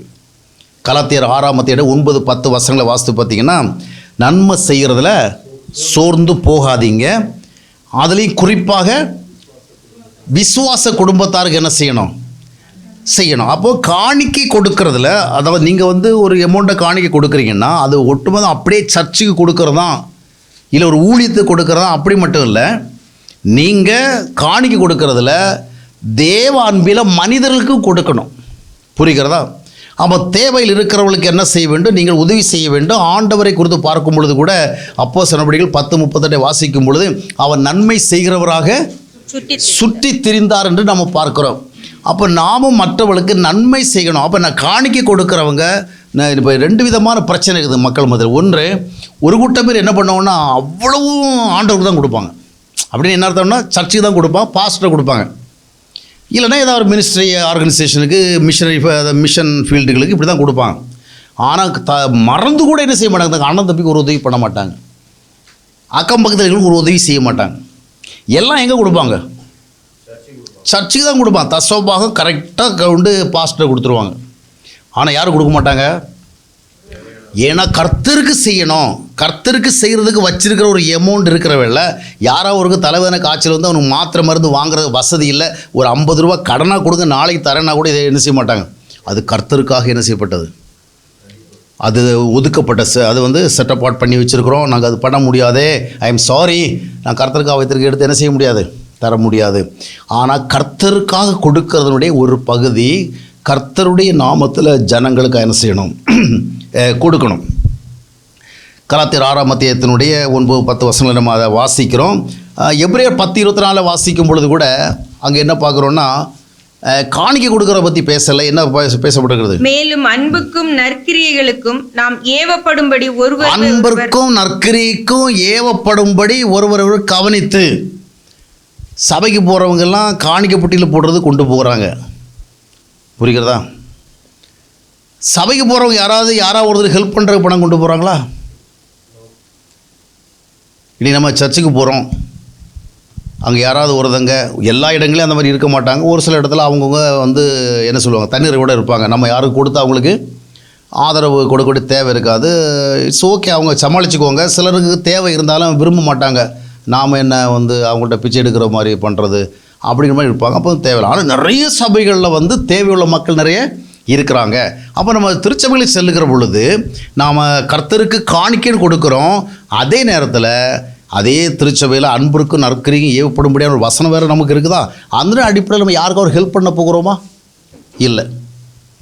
நிறைய பேர் என்ன பண்ணிடுவாங்கன்னா, எல்லா பாஸ்டில் அப்படி தான் போதிக்கிறாங்க, எல்லாம் நீங்கள் வந்து அவங்கவுங்க அங்கெல்லாம் கொடுக்கக்கூடாது, நீங்கள் எல்லாம் எங்ககிட்ட கொடுக்கணும், நாங்கள் என்ன பண்ணுவோம், பார்த்து செய்வோம். எப்படி பார்த்து எப்படி செய்வாங்க நமக்கு பார்க்க முடியாது. விசுவாசத்தினால் நீதிமான் பிழைப்பான். ஆனால் பாஸ்டர் என்ன சொல்லுவாங்க, எல்லாம் என்கிட்ட தான் கொடுக்கணும், நான் அதுக்கு தான் இங்கே இருக்கிறேன், நீங்கள் பாட்டில் அவன் வரவங்களுக்கெல்லாம் கொடுத்துட்டு என்ன பண்ணக்கூடாது, ஏதோ ஒரு பார்ட்டை மட்டும் என்கிட்ட கொடுக்கக்கூடாது அப்படின்னு. நான் என்ன சொல்கிறேன்னா, சில நேரங்களில் வந்து என்கிட்டே நிறைய பேர் வந்து கொடுத்துட்டு இந்த மாலாண்டி இருக்கிற காலம் வரைக்கும் என்ன பண்ணுவாங்க தெரியுமா, எனக்கு மாலாண்டி போனால் இது ஒரு நஷ்டம், இறந்து போயிட்டாங்க. அவங்க மாதம் வந்து எவ்வளோ சிக்காக இருந்தாலும் சரி, எவ்வளோ கஷ்டமாக இருந்தாலும் பார்த்திங்கன்னா ஒரு தொகையை கொண்டு கடைசி வரைக்கும் அவங்க ஊர்லேருந்து பிள்ளைகளை பார்க்குறதுக்காக ஃப்ரான்ஸுக்கு போனால் கூட நான் 4 மாதம் ஊரில் இருக்க மாட்டேன்ப்பா அப்படி சொல்லி 4 மாதத்துக்கு ஹெல்ப்பு கொடுப்பாங்க. இப்போ அதை வைத்துக்கொண்டு ஒரு சிலருக்கு நாங்கள் என்ன செய்வோம், உதவி செய்வோம்.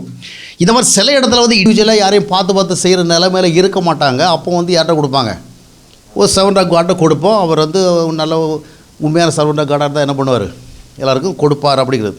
ஆனால் நான் என்ன சொல்லுவேன், இதுவும் நல்லது தான், இதுவும் செய்யணும். ஏன்னா சில நேரங்களில் ஒரு அமைப்பு சார்பாக, ஒரு சபை சார்பாக, அதாவது மற்றவங்களுக்கு சப்போர்ட் பண்ணுற, ஹெல்ப் பண்ணுற சில ப்ரோக்ராம் வச்சுருக்கிறாங்க. அப்படி வச்சுருக்கிற பொழுது சர்ச் மெம்பர்ஸ் வந்து அவங்களுக்கு கொடுத்து அதை கொண்டு அவங்க என்ன பண்ணுவாங்க, சில நல்ல காரியங்களை செய்வாங்க. ஆனால் நான் என்ன சொல்கிறேன்னா, இந்த கனி கொடுக்குற அனுபவத்தில் ஒரு முக்கியமான ஒரு அனுபவம் என்னன்னு சொன்னால், மற்றவங்களுக்கு சப்போர்ட் பண்ணுறேன். அதை இண்டிவிஜுவல் நீங்களே செய்யணும். ஏன்னா நீங்கள் நல்லது செய்கிறத மக்கள் பார்க்கணும். புரிகிறதா? அதான் நீங்கள் ஒரு பாஸ்டரை கொண்டு கொடுத்து அவர் செய்கிறார் இருக்கட்டும், ஆனால் உங்களுக்கு ஒரு நல்ல பேர், அது என்ன பேர் பிரஸ்தாபம் இல்லை இது. புரிகிறதா? எனக்கு சொல்லுவாங்க கொடுத்துட்டு என் பேரை என்ன செய்ய வேண்டாம், சொல்லவே வேண்டாம்பாங்க. ரைட், அது ரைட்டு. நான் என்ன சொல்கிறேன், நீங்கள் உங்கள் பேர் பிரஸ்தாபத்துக்காக இல்லை, நீங்கள் ஒருத்தங்களுக்கு ஒரு 100 ரூபா கொடுத்து அவங்க அதை வாங்கி பயன்படுத்தி அவங்க உங்களை நல்ல ஒரு சாட்சியோடு பார்க்கணும். புரிகிறதா? எத்தனை பேருக்கு புரியுது? அதாவது இப்போ நம்ம இடத்துல காணப்பட வேண்டிய பல விதமான நற்குணாதிசயங்களை ஒன்று மற்றவங்களுக்கு உதவி செய்கிறது. ஒரு ஊழியக்காரர் வழியாக அநேகர் உதவி. இப்போ பார்த்தீங்கன்னா சில சபைகளை ஏழைகள் இந்த சர்ச் மெஸ்ஸெல்லாம் பாஸ்டர்லாம் என்ன செய்வாங்க, உதவி வாங்கிட்டு போவோம். அந்த உதவியெல்லாம் அவருக்கு யார் கொடுத்தது? கான்கிரீஷனில் கொடுத்தாங்க. ஆனால் இப்போ அவ்வளோ பேர் யாருக்கு தான் கிடைக்குது? பாஸ்டர் தான். எங்கள் ஐயா செஞ்சார் தான் இருக்கேன். நான் என்ன சொல்கிறேன், சகோதரர் செஞ்சார், சகோதரி செஞ்சாங்க. உங்களுக்கு ஒரு இண்டிவிஜுவல் அதாவது நீங்கள் பேர் பிரஸ்தாபம் நம்ம கொடுத்தது யாருக்கும் தெரியும், அதெல்லாம் மேட்ரு கிடையாது. நீங்கள் அன்பு காட்டுடைய அழைக்கப்பட்டிருக்கீங்க, தாழ்மையாக அழைக்கப்பட்டிருக்கீங்க, உண்மையாக அழைக்கப்பட்டிருக்கீங்க, நேர்மையாக அழைக்கப்பட்டு, அதே போல் மற்றவர்கள் உதவியும் அழைக்கப்பட்டிருக்கீங்க. அந்த உதவி நீங்கள் பர்சனலாக என்ன செய்யணும்? இப்படிலாம் பிரசங்கம் பண்ணால் எங்களுக்கு தான் குறையும், அது வேறு இஷ்யூ, ஒரு இஷ்யூ தனியாக இருக்குது. பரவாயில்ல, இதான் சத்தியம். புரிகிறதா உங்களுக்கு? எதற்கு சொல்கிறேன், நீங்கள் நல்லது நீங்கள் எப்போவுமே பைபிளை பற்றி நிறைய பேரை பார்த்து சிலர் சொல்லுவாங்க, அவங்க எப்போ பார்த்தாலும் ஒரு வசனம் சொல்லுவாங்க, ஆனால் 10 பைசா கொடுத்துருக்க மாட்டாங்க. கொடுத்துருப்பாங்க, எங்கூட கொடுத்துருப்பாங்க, பாஸ்டில் கொடுத்துருப்பாங்க. அவர் யாருக்கு எவ்வளோ கொடுத்தா நமக்கு தெரியாது. கொடுத்துருந்தாலும் இண்டிவிஜுவலாக நமக்கு என்ன கிடையாது. அப்போ இதில் நீங்கள் நல்லா புரிஞ்சுக்கணும், நம்முடைய பேர் பிரஸ்தாபத்துக்கு அல்ல, நாம் கர்த்தருடைய அன்பில் நல்லது செய்கிறோம் என்பதை மற்றவர்கள் என்ன செய்ய வேண்டும், அறிய வேண்டும். புரிகிறதா? அப்போது அந்த விதமாக இண்டிவிஜுவலாக நம்ம செய்யணும். இன்றைக்கி நிறைய பேர் இடத்துல உள்ள பிரச்சனை என்ன சொன்னால், கர்த்தருக்கு கொடுத்தா ஜனங்களுக்கு கொடுக்க மாட்டாங்க, ஜனங்களுக்கு கொடுத்தா கர்த்தருக்கு கொடுக்க மாட்டாங்க. சிலர் பார்த்திங்கன்னா, பிரதர் நான் இந்த பாஸ்டர்களுக்கு சபைகளுக்கெல்லாம் ஒன்றுமே கொடுக்குறதில்ல. அப்போ எங்கே கொடுக்குறீங்க? அதெல்லாம் ஏழை பாழைகள் கோழைகள் அப்படி நிறைய பேர் இருக்கிறாங்க, நான் அவங்களுக்கெல்லாம் கொடுத்துருவேன். செய்க, தப்பு கிடையாது. இப்போ அதான சொல்லியிருக்கேன்ல. அதனால் கொடுக்குறது அத்தனையும் தர்மகாரிகளுக்கு கொடுத்துக்கிட்டு இங்கே சும்மா என்ன செய்யக்கூடாது, சிங்கி அடிக்கக்கூடாது. ஒரு பேலன்ஸ் வேணும். சிலர் எல்லாம் நான் மக்களுக்கு தான், அவங்களுக்கு தான் கொடுப்பேன், இவங்களுக்கு தான் கொடுப்பேன், ஏழைகளுக்கு தான் கொடுப்பேன், அனாதைகளுக்கு தான் கொடுப்பேன், வயசானவங்களுக்கு தான் கொடுப்பேன், படிக்க வசதிலாம் அது நிச்சயமாக செய்யணும். ஆனால் நீ செல்லுகின்ற ஒரு அமைப்புக்கு சில தேவைகள் இருக்குது, நீ பங்கு கொள்கிற ஒரு ஐக்கியத்துக்கு சில தேவைகள் இருக்குது, அந்த தேவைகளுக்கு நீ தானே கொடுக்கணும். அப்போ இதில் என்ன ஒரு சமநிலை கோட்பாடு வேணும்.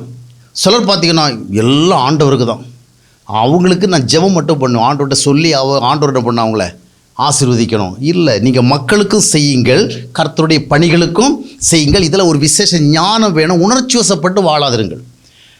கிடைக்கிற அத்தனையும் பாஸ்டர் தான் கொடுப்பேன்னு உனக்கு இருக்கக்கூடாது. இல்லைன்னா அவ்வளோ ஏழைகளுக்கு தான் கொடுப்பேன், ஏழைகளுக்கும் கொடுங்கள். அதாவது சில குடும்பத்தில் பார்த்தீங்கன்னு சொன்னால், அவன் வீட்டுக்கு 1 லிட்டர் அரிசி வாங்குறதுக்கு காசு கொடுக்க மாட்டான், அவன் ஊர் ஊராக போய் சேவை செஞ்சிட்ருப்பான். அவன் வீட்டில் மழை பெஞ்சா தண்ணி வெள்ளம் கூட்டும், இவன் இதை சீர்படுத்த மாட்டான், ஊர் ஊராக போய் கூரை போட்டுட்ருப்பான். எனக்கு அந்த மாதிரி ஒரு சில ஆட்களை தெரியும். புரியுதா? சொந்த வீட்டு தாய் தகப்பன்னு ஒன்றும் பண்ண மாட்டாங்க, ஆனால் ஊர் ஊராக போய் சமுதாய சேவை செய்துட்டு இருப்பாங்க. முதலாக உன் குடும்பத்துக்கு செய்யணும் இல்லையா? உன் குடும்பத்தினுடைய தேவைகளை சந்திக்கணும். குடும்பத்தினுடைய தேவைகளை சந்திச்சுட்டு எல்லாம் என் குடும்பத்துக்கு மட்டும்தான் செய்யும் அப்படி இருக்கக்கூடாது. மற்றவங்களுக்கு என்ன செய்யணும்? சப்போர்ட் பண்ணணும். எனவே காணிக்கைக்குள்ளாக மற்றவர்களுக்கு செய்கிற உதவிகளும் வருகிறது என்பதை நீங்கள் புரிந்து கொள்ள வேண்டும். எவ்வளோ பேர் வியாதியில் இருக்கிறாங்க, எவ்வளோ பேர் இப்போ வசதி இல்லாமல் இருக்கிறாங்க, படிக்க வசதி இல்லாமல் இருக்கிறாங்க, அவங்களுக்கு நீங்கள் இண்டிவிஜுவலாக பண்ணுங்கள். எல்லாரோட பாஸ்டர் கொடுத்து நீங்கள் யாருக்கு கொடுங்கன்னா உங்களுக்கு கொடுக்கறதுக்கு சேனலே கிடைக்கல, வழியே கிடைக்கல, அப்படி செய்யலாம். ஆனால் உங்களுக்கும் 4 பேரை பார்த்தாரு நீங்கள் ஞானமாக நடந்துக்கணும். உங்களை ஏமாற்றிட்டு போடுவாங்க. பாஸ்டர் எளிதாக ஏமாற மாட்டாங்க. புரிகிறதா? அவங்க ஞானமாக இருப்பாங்க. நம்ம மக்கள் என்ன செய்வாங்க, அவன் இமோஷனலாக இருந்து அவங்க தந்திரமாக பேசி நம்மகிட்ட என்ன செய்வாங்க, வாங்கிட்டு போயிடுவாங்க. அதில் கொஞ்சம் ஞானமாக இருந்துங்க. ரைட்டா? அப்போ 2 பக்கத்தையும் கவனித்து காணிக்கை கொடுக்கணும். அப்புறம் வேறு என்ன இருக்குது காணிக்கை சம்மந்தமாக? சரி, அடுத்த கேள்வி. ஏழைகளுக்கு கொடுக்குறோம், எளியூர்களுக்கு கொடுக்குறோம், இந்த காணிக்கை கொண்டு ஆட்டை கொடுக்குறது, காணிக்கை கொண்டு ஆட்டை கொடுக்குறது, கர்த்தருக்கிட்ட இப்போ கொடுக்குறோம், ஊழியத்துக்கு இப்போ இது ஆட்டை கொடுக்குறது. கர்த்தரே ஊழியத்துக்கு கொண்டு கொடுத்தாலும் நிறைய ஊழியங்கள் இருக்கு இல்லையா? மிஷனரி ஊழியங்கள் இருக்கிறது, வாலிபர் ஊழியம் இருக்குது, சிறுபிள்ளை ஊழியம் இருக்குது, அனாதைகள் ஊழியம் இருக்கிறது, ஆதரவற்ற ஊழியம் இருக்கிறது, நிறைய ஊழியங்கள் இருக்குது. எந்த ஊழியத்துக்கு கொடுக்கறது? எல்லா ஊழியர்களுக்கும் கொடுக்கலாம், மிஷினரிகளுக்கும் கொடுக்கலாம். ஆனால் சில ஒரு கொள்கை வச்சுருக்காங்க, நான் மிஷினரி ஸ்தாபனங்களுக்கு மட்டும்தான் கொடுப்பேன். நான் பாண்டிச்சேரியில் வந்த புதுசிலிருந்து ஒரு சிலருக்கு இன்றைக்கி வரலும் தெரியும், ஒரு புத்தகத்தை கூட 10 ரூபா கொடுத்து வாங்க மாட்டாங்க. பிரதர் நல்லா இருக்கிறீங்களா brother, praise the Lord brother, வீட்டில் மனைவி பிள்ளை நல்லா இருக்கிறாங்களா, கர்த்தர் ஊழியங்களை எவ்வளோ ஆசீர்வதித்திருக்காரு பார்த்தீங்களா, நீ 10 ரூபா கொடுக்கல இது வரைக்கும். ஏன்? நான் மிஷினரி பணிகளுக்கு மட்டும்தான் பிரதர் கொடுப்பேன். இந்த மாதிரி செலக்டிவாக இப்படி தான் கொடுப்பேன். அநேகருடைய பார்வை மிஷினரிஸ், அதை மிஷினரி ஊழியங்கள் மட்டும்தான் ஊழியம், வேறு ஒன்றுமே ஊழியம் இல்லை. உள்ளூரில் ஊழியம் செய்கிறவனுக்கு ஒன்றுமே தேவை, அவனு வாயும் கிடையாது வயிறும் கிடையாது. அந்த மாதிரி இது எல்லாம் நான் என்ன சொல்கிறேன், எல்லாவற்றுக்கும் நீங்கள் பண்ணணும், ஒரு புரிந்து கொள்கிற ஞானத்தை கேட்கணும். இமோஷனலாக போய்ட்டு என்ன பண்ணக்கூடாது, அந்த மாதிரி செயல்பட்டு கொண்டு இருக்கக்கூடாது. சிலர் பார்த்திங்கன்னா வட இந்தியா முழுவதும் சர்ச்சை கட்டி கொடுப்பாங்க. ஆனால் உள்ளூரில் இங்கே எத்தனையோ ஊழியக்காரனுக்கு இருக்க வீடு இருக்காது, அவனுக்கு சபை நடத்துறதுக்கு ஒரு இடம் இருக்காது, ஒரு ஹெல்ப்பும் பண்ண மாட்டாங்க. நாங்களும் நார்த் இந்தியாவுக்கு தான் பண்ணுவோம் அப்படின்ட்டு. பண்ண வேண்டாம்னு சொல்லலை, எல்லா இடமும் பண்ணுங்கள், சமநிலையோடு செய்யுங்க. இங்கேயும் ஒரு ஊழியக்காரங்கன்னா அவனுடைய தேவை என்ன செய்யணும், நீங்கள் பார்க்க அந்த நார்த்தில் பண்ணால் தான் கடவுளை ஆசீர்வதிப்பார், சவுத்தில் பண்ணால் ஆசீர்வதிக்க மாட்டார், உள்ளூர் ஊழியக்காரனுக்கு கொடுத்தா கர்த்தர் ஆசீர்வதிக்க மாட்டார், அங்கே இருக்க ட்ரைபல் ஏரியாவில் பண்ணால் மட்டும்தான் இந்த எல்லாவற்றுக்கும் செய்யுங்க, ஒரு ஞானத்தோடு கர்த்தரால் வழி நடத்தப்பட செய்யுங்க. அவ்வளோதான் நான் சொல்லுவேன். அல்லேலூயா. சரி, இப்போ யார்கிட்ட கொண்டு கொடுக்குறது? அதில் ரொம்ப முக்கியம். ஆமாம், பாஸ்டர்கிட்ட தான் கொடுக்கணும், போகிறகிட்ட தான் கொடுக்கணும் அப்படின்னு நம்ம புதிய டிப்பில் இல்லை. ஆனால் ஒரு வசனம் இருக்குது, பார்க்கலாம், அது என்ன சொல்லுன்னு பார்ப்போம். 1 கொரிந்தியர் 9 வசனம் வாசிங்க. போரடிக்கிற மாட்டை வாய் கட்டாயாக. 11 வசனம் என்ன சொல்லுது? நாங்கள் உங்களுக்கு ஞான நன்மைகளை விதைத்திருக்க உங்கள் சரீர நன்மைகளை நல்ல கவனிங்க. யாருக்கு காணி கொடுக்கணும்? இந்த வசனம் என்ன சொல்லுது? ஞான நன்மைகளை விதைத்திருக்க. போதகருங்கிற பேரில் இருக்கிறவருக்கு அல்ல, பாதிரியாருங்கிற பேரில் இருக்கிறவர்கள். வசனம் என்ன சொல்லுது? நாங்கள் உங்களுக்கு ஞான நன்மைகளை விதைத்திருக்கிறோம். அதுக்கு அடுத்த வசனம் அது தொடர்ந்து என்ன சொல்லுது? அப்போது சரீர நன்மை நாம் வேலை செஞ்சுருக்கிறோம், அதில் சம்பாதிச்சிருக்கிறோம், அதில் ஒரு பாட்டை என்ன செய்கிறோம், நம்ம பெற்றுக்கிறோம். இப்போ இதை கொண்டு நம்ம காணிக்கை கொடுக்குறவில்ல, அது ஒரு பகுதியை கொடுக்குறவில்ல. அதை யார்கிட்ட கொடுக்கணும்? பாஸ்டர்கிட்டையா, இவாஞ்சலிஸ்ட்கிட்டையா? அது வேறு கணக்கு.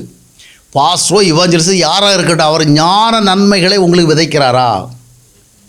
ஆவிக்கேற்ற ஞானம் உள்ளவர்களாக உங்களை நடத்துகிறாரா? ஆவிக்குரிய உயர் சத்தியங்கள் உங்களுக்கு பேசுகிறாரா? சத்தியத்தில் உங்களை வழி நடத்துகிறாரா? ஒரு ஆராதனை நடத்திக்கிட்டு, ஒரு ஜப கூட்டத்தை நடத்திக்கிட்டு, ஒரு நிகழ்ச்சியை நடத்திக்கிட்டு போடுங்க கொண்டா காணிக்க கொண்டா அப்படின்னு கேட்குறதில்ல. யாரு கொடுக்கணும்? ஞான நன்மைகளை விதைக்கிறவங்களுக்கு. அது மட்டுமல்ல, 14 வசனத்தில் என்ன சொல்லப்பட்டிருக்கிறது? அந்தபடியே சுவிசேஷத்தை அறிவிக்கிறவர்களுக்கு சுவிசேஷத்தினாலே பிழைப்பு உண்டாக வேண்டும் என்று கர்த்தரும் கட்டளையிட்டிருக்கிறார். அந்தபடியே சுவிசேஷத்தை அறிவிக்கிறவர்களுக்கு சுவிசேஷத்தினாலே யாருக்கு கொடுக்கணும்? சுவிசேஷத்தை அறிவிக்க அப்படின்னா கர்த்தருடைய நற்செய்தி அறிவிக்கிறவர்களுக்கு, கர்த்தருடைய வார்த்தையை பேசுகிறவர்களுக்கு, கர்த்தருடைய சுவிசேஷத்தை, கர்த்தருடைய செய்தியை சொல்கிறவங்களுக்கு. அப்போ யாருக்கு கொடுக்கணும்னா மற்றவங்களுக்கெல்லாம் மனிதாபிமானத்தில் நீங்கள் செய்யலாம். நிறைய பேர் ஊழியக்காரங்க வருவாங்க, நானும் நிறைய ஊழியக்காரங்க வர்றவெல்லாம் ஏதாவது பண்ணிடுவேன். எதுக்கு பண்ணுறேன்னா, இவங்க கர்த்தருடைய ஊழியத்தை செய்கிறாங்கிறதுக்காக இல்லை, கர்த்தருடைய ஊழியத்தை செய்கிறேங்கிற பேரில் வாழ்க்கையில் வேறு வழியை தெரியாதனால என்ன பண்ணுறாங்க, ஏதோ ஒன்று பண்ணிகிட்டு இருக்கிறாங்க. அவங்கள ஒரு ஹியூமனிடேரியன் பேசிஸில் என்ன செய்கிறது, புரியுதா உங்களுக்கு? ஆனால் நீங்கள் காணிக்கை யாருக்கு கொடுக்கணும்? உண்மையான ஊழியர் கொடுக்கணும். இவங்க உண்மையான ஊழியக்காரர் கிடையாது. ஆனால் நிற்கிறாரு, பையனுக்கு ஃபீஸ் கட்ட வழி இல்லைங்க, 3 நாளாக ஸ்கூலில் ஏற்ற மாட்டேங்கிறாங்க, என்ன பண்ணுறது, நீ ஒரு உண்மையான ஊழியக்காரன் கிடையாது, கோ பேக், போயா வெளியே, அப்படி சொல்ல முடியுமா? ஏதோ கர்த்தருடைய ஊழியம்னு செய்கிறாரு, ஆனால் அவர் உண்மையான ஊழியக்காரர் இல்லை. ஆனால் இவருக்கு இப்போ ஒரு உண்மையான பிரச்சனை இருக்குது, புரிகிறதா? உண்மையான ஒரு நெருக்கடி இருக்குது. அந்த நெருக்கடி இருக்கிறதுனால என்ன பண்ணுறாங்க, நம்ம ஒரு உதவியை செய்ய வேண்டிய தேவையில் இருக்கிறோம். சரி, அப்போது ஞான நன்மைகளை விதைக்கிறவங்களுக்கு, சுவிசேஷத்தை சொல்கிறவங்களுக்கு, அப்போ மொத்தத்தில் என்ன பார்த்தீங்கன்னா, நீங்கள் காணிக்கை யாருக்கு கொடுக்கணும்னா உங்களை சத்தியத்தில் சரியாக வழி நடத்துகிறவங்களுக்கு, உங்களை ஆவிக்குரிய வாழ்க்கையில் வளர்க்குறவங்களுக்கு, உங்கள் ஆவிக்குரிய வாழ்க்கையின் மேலே ஒரு கரிசனை உள்ளவங்களுக்கு, வெறுமனே ஒரு ஆராதனை கூட்டத்தை நடத்திக்கிட்டு ஒரு என்ன சொல்கிறது ஒரு ஜெப கூட்டத்தை நடத்திக்கிட்டு அப்புறம் பிரசங்கிற பேரில் ஒரு காணிக்கை விளம்பரத்தை பண்ணிக்கிட்டு இப்படியே பண்ணிட்டு இருக்கிறவங்க கொடுக்குறதில்ல. ஐயோ அது அவர் எவரோ எப்படியோ அவர் வந்து போதகர், அவர் வந்து பாஸ்டர், அப்படி இல்லை. முதலாவதாக அவர் ஒரு ஊழியக்காரருக்குரிய தகுதியில் உடையவராக இருக்கார். அவர் முன்மாதிரியாக இருக்கிறாரா? முன்மாதிரி இருக்கிறா இல்லாத எந்த ஊழியருக்கும் நீங்கள் கொடுக்க தேவையில்லை. கொடுங்க. எந்த கொடுக்கல?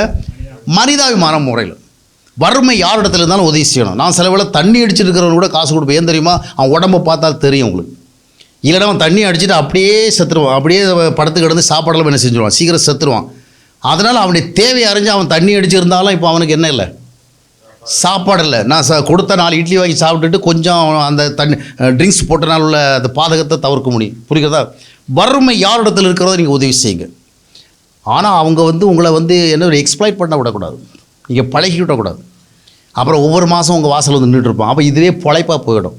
ஒரு முறை பண்ணிவிட்டு அடுத்த முறை கொஞ்சம் என்ன செய்யணும், அவங்களுக்கு ஒரு பிரசங்கம். அவங்க தான் நமக்கு பிரசங்கம் பண்ண மாட்டேங்கிறாங்க. நாம் என்ன பண்ணிடுறது, வாங்க ஐயா போதகரே உட்காருங்க, இந்த மாதிரிலாம் எல்லா மாதமும் என்ன செய்யக்கூடாது, வரக்கூடாது. வந்தால் ஒரு காரணம் இருக்கணும்.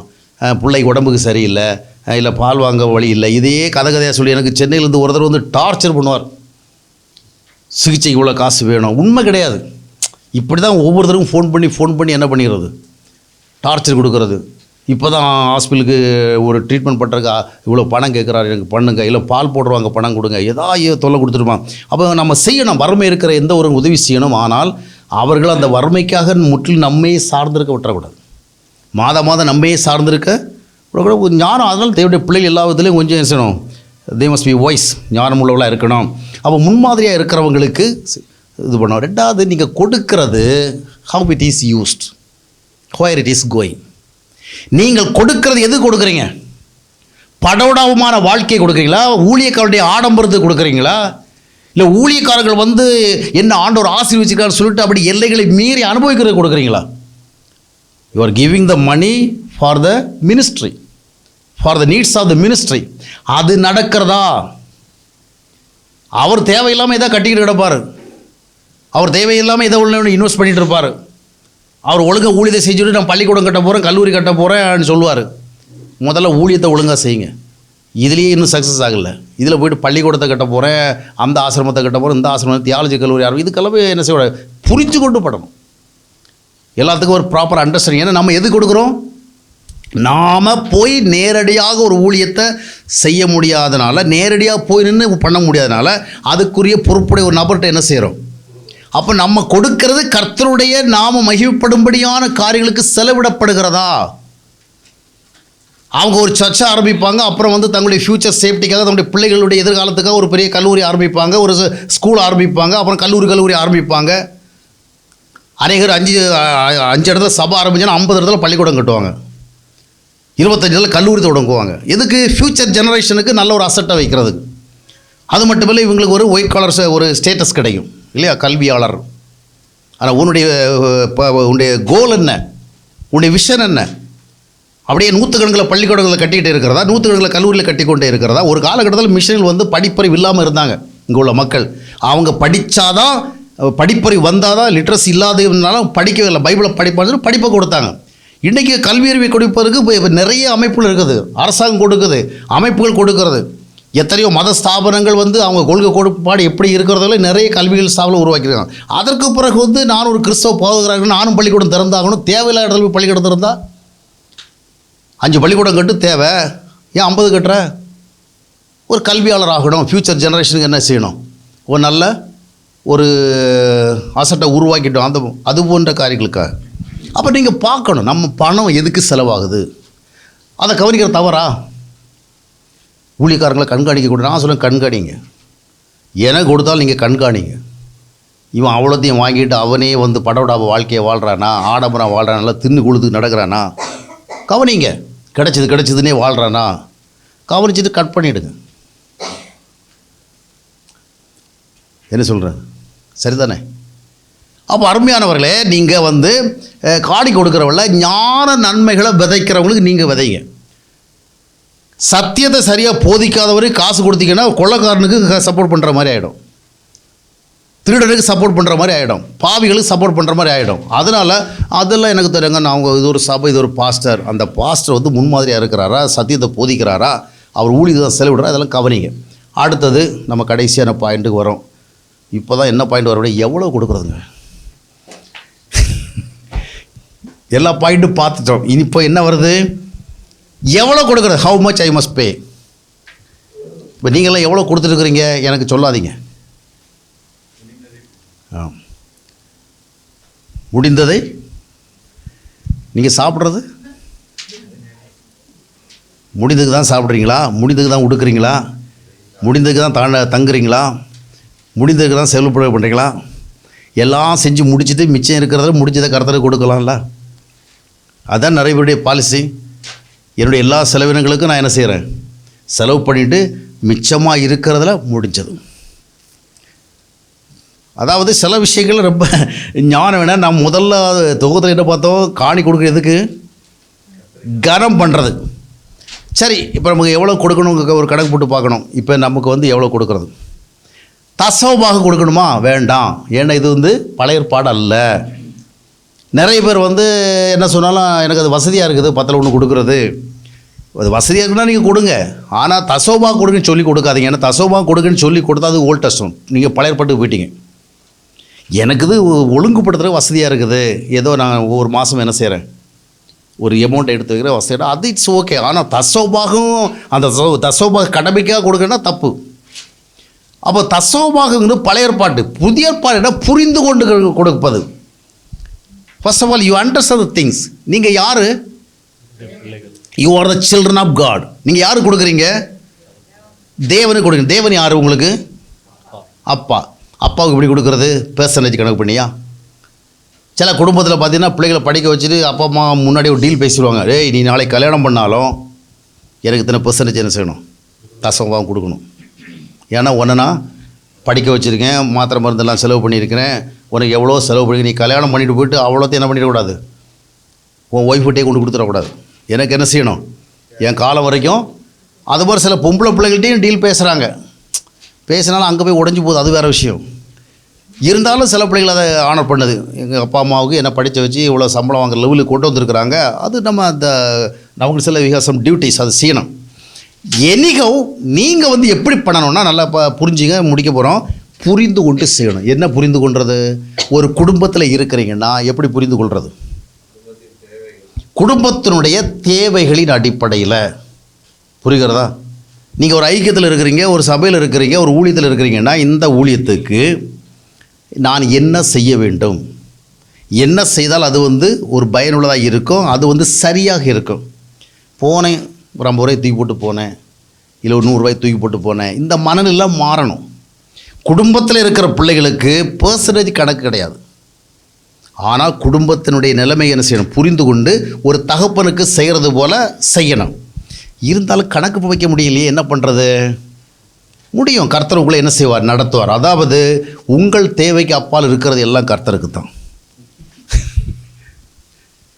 எங்கேயோ வலை போடுற மாதிரி இருக்கா? உங்கள் தேவைக்கு அப்பால்னா உங்கள் தேவை என்னென்னா உண்ண உடுக்க உறைவிடும், அப்புறம் பள்ளிக்கூடத்து ஃபீஸ் கட்டணும், வீட்டு வாடகை கொடுக்கணும், எலக்ட்ரிசிட்டி பில் கட்டணும், வாட்டர் பில் கட்டணும். இதெல்லாம் வந்து எசென்ஷியல் திங்ஸ் இல்லையா? நீங்கள் சாப்பிடாம வாழ முடியாது. நீங்கள் வீட்டுக்கு வாடகை கொடுக்காம கண்டினியூ பண்ண முடியாது. ஸ்கூலுக்கு ஃபீஸ் பண்ணாமல் பையன் படிக்க முடியாது. இப்போ இந்த தேவையெல்லாம் நீங்கள் என்ன செய்யணும், அவசியம் செய்யணும். செஞ்ச பிறகு உங்கள்கிட்ட என்ன இருக்குது, அதாவது நீங்கள் கொடுக்கும் பொழுது கர்த்தருடைய ஊழியர்களுக்கு கொடுப்பதும் உங்களுடைய வாழ்க்கையினுடைய தேவைகளில் ஒன்று. உங்கள் குடும்ப தேவைகளில் ஒன்று இருக்கிறது மாதிரி கர்த்தருடைய காரியங்களுக்கு கொடுப்பதும் ஒரு தேவை. எனவே அதற்குரிய விதமாக நீங்கள் பிளான் பண்ணிக்கணும். அதே நேரத்தில் பார்த்திங்கன்னா இப்போ எனக்கு முடியலைங்க, இதை விட கம்மியாக நான் சாப்பிட முடியாது, இதை விட நான் கம்மியாக உடுக்க முடியாது, இதை விட நான் கம்மியாக வீட்டுக்கு வாடகை கொடுக்காமல் இருக்க முடியாது, பிள்ளைகளுக்கு செலவிடாமல் இருக்க முடியாது, ஆனால் என்கிட்ட இவ்வளோ தான் இருக்குது. அப்போ என்ன பண்ணுறது, அது போதும். வேதத்தில் ஒரு வசனம் இருக்கு பாருங்க, 2 கொரிந்தியர் 8:12. ஒருவனுக்கு மன விருப்பம் இருந்தால் அவனுக்கு இல்லாததின் படி அல்ல, அவனுக்கு உள்ளதின் படியே அங்கீகரிக்க. ஒருவன்கிட்ட இல்லையா, இல்லாதவன் என்ன பண்ண, எப்படியா கர்த்தருக்கு கொடுக்கணும்னு சொல்லிட்டு சாப்பிடாம கொள்ளாமல் மருந்து வாங்காமல் மாத்திரை வாங்காமல் நீ கொடுக்க வேண்டிய தேவையில்லை. அப்படிப்பட்ட ஒரு காடு நம்ம காடு கிடையாது. நான் சாப்பிட்டாலும் சாப்பிடாம கர்த்தருக்கு கொடுக்கணுங்க. இல்லை, நீ சாப்பிடு. அதுக்கு பிறகு இருக்கிற சூழலை என்ன பண்ண, நான் மிச்சத்தை கொடுக்க உங்களுக்கு சொல்லலை. எசென்ஷியலான உங்களுடைய நீட்ஸ் மீட் பண்ணப்படணும். அதன் மத்தியில் ஏதோ ஒரு பக்தி வைராக்கியத்தில், ஒரு மதம் அப்படிங்கிற ஒரு வைராக்கியத்தில் வந்து நான் எப்படியா கர்த்தருக்கு கொடுக்கணும். இல்லை, கர்த்தர் தானே உங்கள் அப்பா. ஒரு தகப்பன் வீட்டில் இருக்கிறவள்ள பையனுக்கு பல தேவைகள் இருக்குது. அப்பா என்ன சொல்லுவார், டே உன் செல்ல நீ பாருடா, நான் பார்த்துக்கிறேன்னு சொல்லுவார். உனக்கு என்ன தேவையோ இல்லையோ அதை பற்றி எனக்கு கவலை கிடையாது, நான் சொன்னபடி எனக்கு என்ன செய்யணும், இவ்வளோ கொடுத்துன்னு சொன்னால் ஒரு குரூவல் ஃபாதர் இல்லையா? அப்போ சில நேரத்தில் அப்பா அம்மா என்ன பண்ணுவாங்க, டே நீ உன் செலவு பாடு, நான் பார்த்துக்கலான்னு சொல்லுவாங்க. அதே மாதிரி இல்லாதது நமக்கு இல்லைன்னு சொன்னால் ஆண்டவர் நம்முடைய எந்த கணக்கு பார்க்குறாரு, நம்முடைய மனதில் இருக்கிற அந்த வசனத்தை நல்லா வாசிக்க, மனதில் பதிச்சிங்க. ஒருவனுக்கு மன விருப்பம் இருந்தால் அவனுக்கு இல்லாததின் படி அல்ல, அவனுக்கு உள்ளதின்படியே அங்கீகரிக்கப்படும். ஒருவருக்கு இல்லாத மன விருப்பம் தான், அவனுக்கு இல்லாதன் படி அல்ல, அவனுக்கு உள்ளதன் படி இருக்கிறதுல ஒரு பாட்டை என்ன செய். அப்போது பார்த்தீங்கன்னா உதாரணமாக இன்றைக்கி ஒருத்தருக்கு 10,000 ரூபா வருமானம் இருக்கலாம். ஒரு தசோபா கணக்கே வச்சு ஒரு உதாரணத்துக்கு நம்ம தசோபா கொடுக்க சொல்ல 10,000 ரூபா வருது. ஒரு தசோபா கொடுத்தா எவ்வளோ கொடுக்கலாம்? 1000 ரூபா. நீங்கள் உங்கள் கடமை நிறைவேற்றிட்டீங்க. இன்னொருத்தருக்கு 1,00,000 ரூபா சம்பளம், அவருக்கு தசோபா எவ்வளவு? 10,000 ரூபா. இப்போது யார் அதிகமாக கொடுக்குற மாதிரி இருக்குதுல்ல? அவர் 10,000 கொடுத்துருக்காரு, இவர் தான் பெரிய ஆள். யார்? 10,000 கொடுத்தவர் தான் ஜெனரஸ். இந்த ஆளால் ஒரு 1000 ரூபா தான் மாத வருமானம் நம்ம சபைக்கு, அவரால் 10,000. நான் சொல்கிறேன் 10,000 வருமானம் உள்ளவங்க 500 கொடுத்தாலே போதும். நல்லா புரிஞ்சுங்க, தப்பாக புரிஞ்சிக்கூடாது. நான் சொல்கிறது எல்லாமே புரிதல் தாங்க, சட்டம் கிடையாது. 10,000 வச்சுருக்கிறவன் 1000 கொடுத்தா 9,000 தான் மிச்சம் இருக்கும். இந்த 9,000 வச்சு என்ன பண்ண முடியாது? அவனுடைய அடிப்படை தேவையை சந்திக்க முடியாது. காட் நோஸ் அவர் ஹார்ட். அப்போ அந்த இடத்துலையும் வந்து நான் 1000 ரூபாய் இப்படியே கர்த்தருக்கு கொடுத்துருக்கணும். விசுவாசம், அதாவது இது ஒரு தேவையில்லாத இடங்களை போய்ட்டு உங்கள் விசுவாசம் காண்பிடு. கர்த்தர் உங்களை புரிஞ்சிருக்கிறார். ஆனால் 1,00,000 ரூபா சம்பளம் வாங்கிட்டு 10,000 கொடுத்தா இவர் கம்மியாக தான் கொடுத்துருக்குறார். புரியுதா? 10,000 உள்ளவன் 1000 ரூபா காணிக்க கொடுத்தான்னா மிச்சம் எவ்வளோ இருக்குது? 9,000. இவன் 1,00,000 வாங்கிட்டு 10,000 ரூபா காணிக்க கொடுத்துருக்குறான். அவங்ககிட்ட எவ்வளோ மிச்சம் இருக்குது? 90,000. வச்சுக்கலாமா இவ்வளோ பெரிய அமௌண்ட்டை? தப்பாக புரிஞ்சிக்கூடாது, இதை புரிஞ்சுக்கணும். அப்போது 10,000 இருக்கிறவங்ககிட்ட போயிருந்து நீ 1000 ரூபா கொடுக்கறதுங்கிறது ஒரு முறையல்ல. அவனை வீட்டு வாடகை கொடுக்கணும், அவனுக்கு சாப்பாட்டுக்கு இது பண்ணணும், பிள்ளைகளை படிக்க வைக்கணும். அப்போ உன்னை இல்லாதபடி நீ இருக்கிறதில் என்ன செய்யணும்? கொடுக்கணும். அதே நேரத்தில் 90,000 மிச்சம் வச்சுருக்க என்ன பண்ணணும்? நான் 10,000 கொடுத்துருக்கேன், மற்றவங்கள விட நான் நிறைய கொடுத்துருக்கேன். இல்லை, நீ கம்மியாக கொடுத்துருக்குற. நீ கொடுத்ததை கணக்கு பண்ணாத, மிச்சம் எவ்வளோ வச்சுருக்குற இதை கணக்கு பண்ணணும். இப்படியெல்லாம் பார்த்தா சரிப்பட்டு வராது பிரதர். எல்லாம் கர்த்தருடைய சமூகத்தில் நீங்கள் என்ன செய்யுங்க, யோசித்துங்க. ஆனால் கர்த்தருக்கு கொடுக்க நீங்கள் உங்களை கொடுத்தீங்கன்னா உங்களுக்கு இருக்கிறது எல்லாம் யாருக்குரியது? கர்த்தருக்குரிய. இன்றைக்கி நிறைய ஒரு கோடு போட்டு வச்சுக்கோம், எனக்குரியதெல்லாம், அதாவது எனக்குரியதில் 10ல் 1 யாருக்குரியது? கடவுளுக்குரிய. கடவுளுக்குரிய எல்லாமே எனக்குரியது. கடவுளுக்குரியது எல்லாமே எனக்குரியது. எனக்குரியதில் 10ல் 1 கடவுளுக்குரியது. இல்லைங்க, நமக்குரிய எல்லாமே கர்த்தருக்கு தான். நல்லா சாப்பிடுங்க, நல்லா உடுங்க, நல்லா இது பண்ணுங்க. நம்முடைய வாழ்க்கையில் வந்து அதிகமாக சம்பாதிச்சா ஏழைகளுக்கு உதவி செய்யுங்க, கர்த்தருடைய பணிகளை தாங்குங்க. தேவையில்லாமல் நம்முடைய சந்ததிக்குன்னு வச்சு செல்ஃபிஷாக இருக்கக்கூடாது. நான் சொல்கிறத எத்தனை பேர் புரிஞ்சிக்க போகிறீங்கன்னு தெரியல. அப்போது நம்ம ஆண்டவர் கொடுக்குறவில்லை, நம்முடைய வருமானங்களின் அடிப்படையில் எவ்வளோ கொடுக்குறோம். இன்னும் எத்தனையோ தேவைகளுக்கு நம்ம கரெக்டாக தான் பண்ணுறோம். கர்த்தருடைய தேவைகள் வரலாம், மிச்சம் மீதி இருந்தால் இல்லையா? நம்முடைய வாழ்க்கையுடைய தேவைகள் ஒன்றாக புரிந்து கொள்ளும். அதே நேரத்தில் நம்முடைய சூழலை ஆண்டவருக்கு தெரியும். அதனால் நீங்கள் உங்களுடைய நிலைமை எல்லையை தாண்டி போய் என்ன செய்ய வேண்டிய தேவையில்லை, அதிகமாக கொடுக்க வேண்டிய அவசியம் இல்லை. அதில் சிலர் பார்த்திங்கன்னா கர்த்தருக்கு கொடுக்க முடியாது. ஏன்னா எப்போ பார்த்தாலும் கடனாளியாகவே இருப்பாங்க. எப்போ பார்த்தாலும் ஒரு லேண்டை முடிச்சிடுறது, ஒரு வீடமும் வாங்கிடுறது, ஒரு இஎம்ஐ போட்டுறது, அப்புறம் எங்கே கையில் காசு இருக்கும் காணிக்க கொடுக்குறதுக்கு? புரியுதா? எப்போ பார்த்தாலும் இஎம்ஐயில் ஏதாவது வாங்கிட்டே இருப்பாங்க. அப்புறம் உங்கள்கிட்ட எப்படி சர்ப்ளஸ் இருக்கும்? கர்த்தருக்கு நாம் வந்து உரிய விதமாக செய்யணும், அப்படி ஒரு தரிசனம் இருக்கணும். புரிகிறதா? கிடைக்கிற எல்லாத்தையும் வச்சு ஏதாவது ஒரு இதில் பண்ணி இன்வெஸ்ட் பண்ணி விட்டுக்கிட்டு அப்புறம் வந்து இவ்வளோதான் இருக்குது, கர்த்தர் என்னுடைய நிலைமையை அறிவார். கர்த்தர் இந்த நிலைமையில் நீ எதெல்லாம் வாங்கியிருக்க அந்த நிலைமையெல்லாம் அறிவார். நிறைய பேர் பார்த்தீங்கன்னா யாராவது கடன் வாங்கிடுவாங்கன்னு சொல்லிட்டே கையில் இருக்கிறதெல்லாம் என்ன பண்ணிடுவாங்க, ஏதாவது ஒன்றில் வாங்கிட்டே இருப்பாங்க. எப்போவுமே ஒரு இதை முடிச்சுட்டே இருப்பாங்க. ஒரு 10 லட்சத்துக்கு ஒன்று பண்ணுவாங்க, கையில் இருக்கிற 2 லட்சத்தை கொடுப்பாங்க, 8 லட்சத்துக்கு எப்போவுமே கடனாளியாக இருப்பாங்க. கர்த்தருக்கு செய்கிறதுல நீங்கள் புரிந்து கொள்ளுதல் உள்ளவர்களாக இருங்க. நீங்கள் உங்களுடைய வாழ்க்கையினுடைய பல தேவைகளுக்கு எவ்வளோ முக்கியத்துவம் செலுத்துகிறீர்களோ அதுபோல் கர்த்தருடைய காரியங்களுக்கு என்ன செய்ய வேண்டும், நீங்கள் முக்கியத்துவம் செலுத்த வேண்டும். அதே நேரத்தில் கர்த்தர் கொடூரமான கர்த்தர் அல்ல. உனக்கு இருக்கோ இல்லையோ நீ எனக்கு கொடுத்தே ஆகணும், இல்லை நிலைமைகள் அடிப்படையில். நாளைக்கு கர்த்தர் உங்களை நல்ல நிலைமையில் வச்சா நல்லா கொடுங்க. சிலர் என்ன பண்ணுவாங்க, 10,000 ரூபா வருமானம் வர்ற நேரத்தில் எவ்வளோ கொடுத்தாங்களோ 1,00,000 ரூபா வருமானம் தான் அதான் கொடுப்பாங்க. இப்படிலாம் சொல்லுறேன், காசுக்கு நான் பேசுகிறேன்னு நீங்கள் நிறுத்தி விடக்கூடாது. உங்களுக்கு பொதுவாக சொல்ல நம்ம என்றைக்குமே இங்கே காணிக்க பேசுகிறேன். இப்போ நான் பேசுகிறது இங்கே காணி கொடுக்குறத பற்றி இல்லை, புரிகிறதா? சிலர் தாழ்வா நிலைமை இருக்கிறவங்கள ஒரு காணி கொடுத்துருப்பாங்க. ஏன்னா அந்த தாழ்வா நிலைமையின் அடிப்படையில் அதுக்கப்புறம் இவங்களுடைய நிலைமை எவ்வளோ டெவலப் ஆகும்.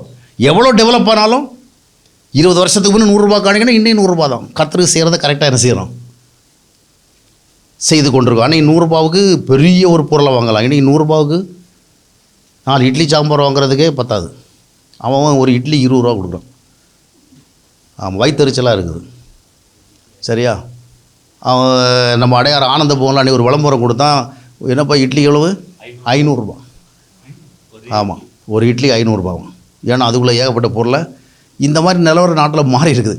எனவே அருமையானவர்களை, காணிக்கை கொடுப்பது சம்பந்தமான விதிகளை நாம் புரிந்து கொள்ள வேண்டும். ஒன்று, கனி கொடுங்கள், காணிக்கை கொடுங்கள். காணிக்கை கொடுப்பதற்கு உங்களுக்கு ஒரு தகுதி இருக்குது. பழைய ஏற்பாட்டு அடிப்படையில் கொடுக்கக்கூடாது, புதிய ஏற்பாட்டு அடிப்படையில் கொடுக்க வேண்டும். புதிய ஏற்பாட்டில் நீங்கள் யார்? பிள்ளைகள். உங்களுக்கு இருக்கிறதெல்லாம் கர்த்தருக்குரியவைகள் தான். எனவே அந்த புரிந்து கொள்ளுதலோடு என்னிடத்தில் இருக்கிறவைகளை லோபத்தனமாக, அதான் 2 கொரிந்தியர் 9:5 வாஸ்து பார்க்கும் பொழுது, நீங்கள் செய்கிற காரியம் எப்பொழுதுமே எதுவாக இருக்கக்கூடாது, கஞ்சத்தனமாக இருக்கக்கூடாது, லோபத்தனமாக இருக்கக்கூடாது. பழைய ஏற்பாட்டு காலத்திலேயே 10ல் 1 கொடுத்துருக்கிறதுக்கு ஆர்டர் சொன்னால் அவர் அந்த கணக்கை நீங்கள் புரிஞ்சிக்கணும். அப்போ இன்றைக்கு நாம் முற்றிலுமாக தேவன் நமக்கு தம்மை கொடுத்துக்க, நாம் முற்றிலுமாக அவர் கொடுத்து நம்மிடத்தில் இருக்கிற எல்லாரையும் அவருடைய ஆளுகை உட்படுத்தி ஞானமாக புரிந்து கொண்டு நாம் செய்ய வேண்டும். எல்லாவற்றுக்கும் மேலாக நம்மை காணிக்கையாக கொடுத்துருக்கணும், நம்முடைய வாழ்க்கையில் கனி கொடுத்துருக்க வேண்டும். அதற்கு பின்பாடு தான் பிற காரியங்கள்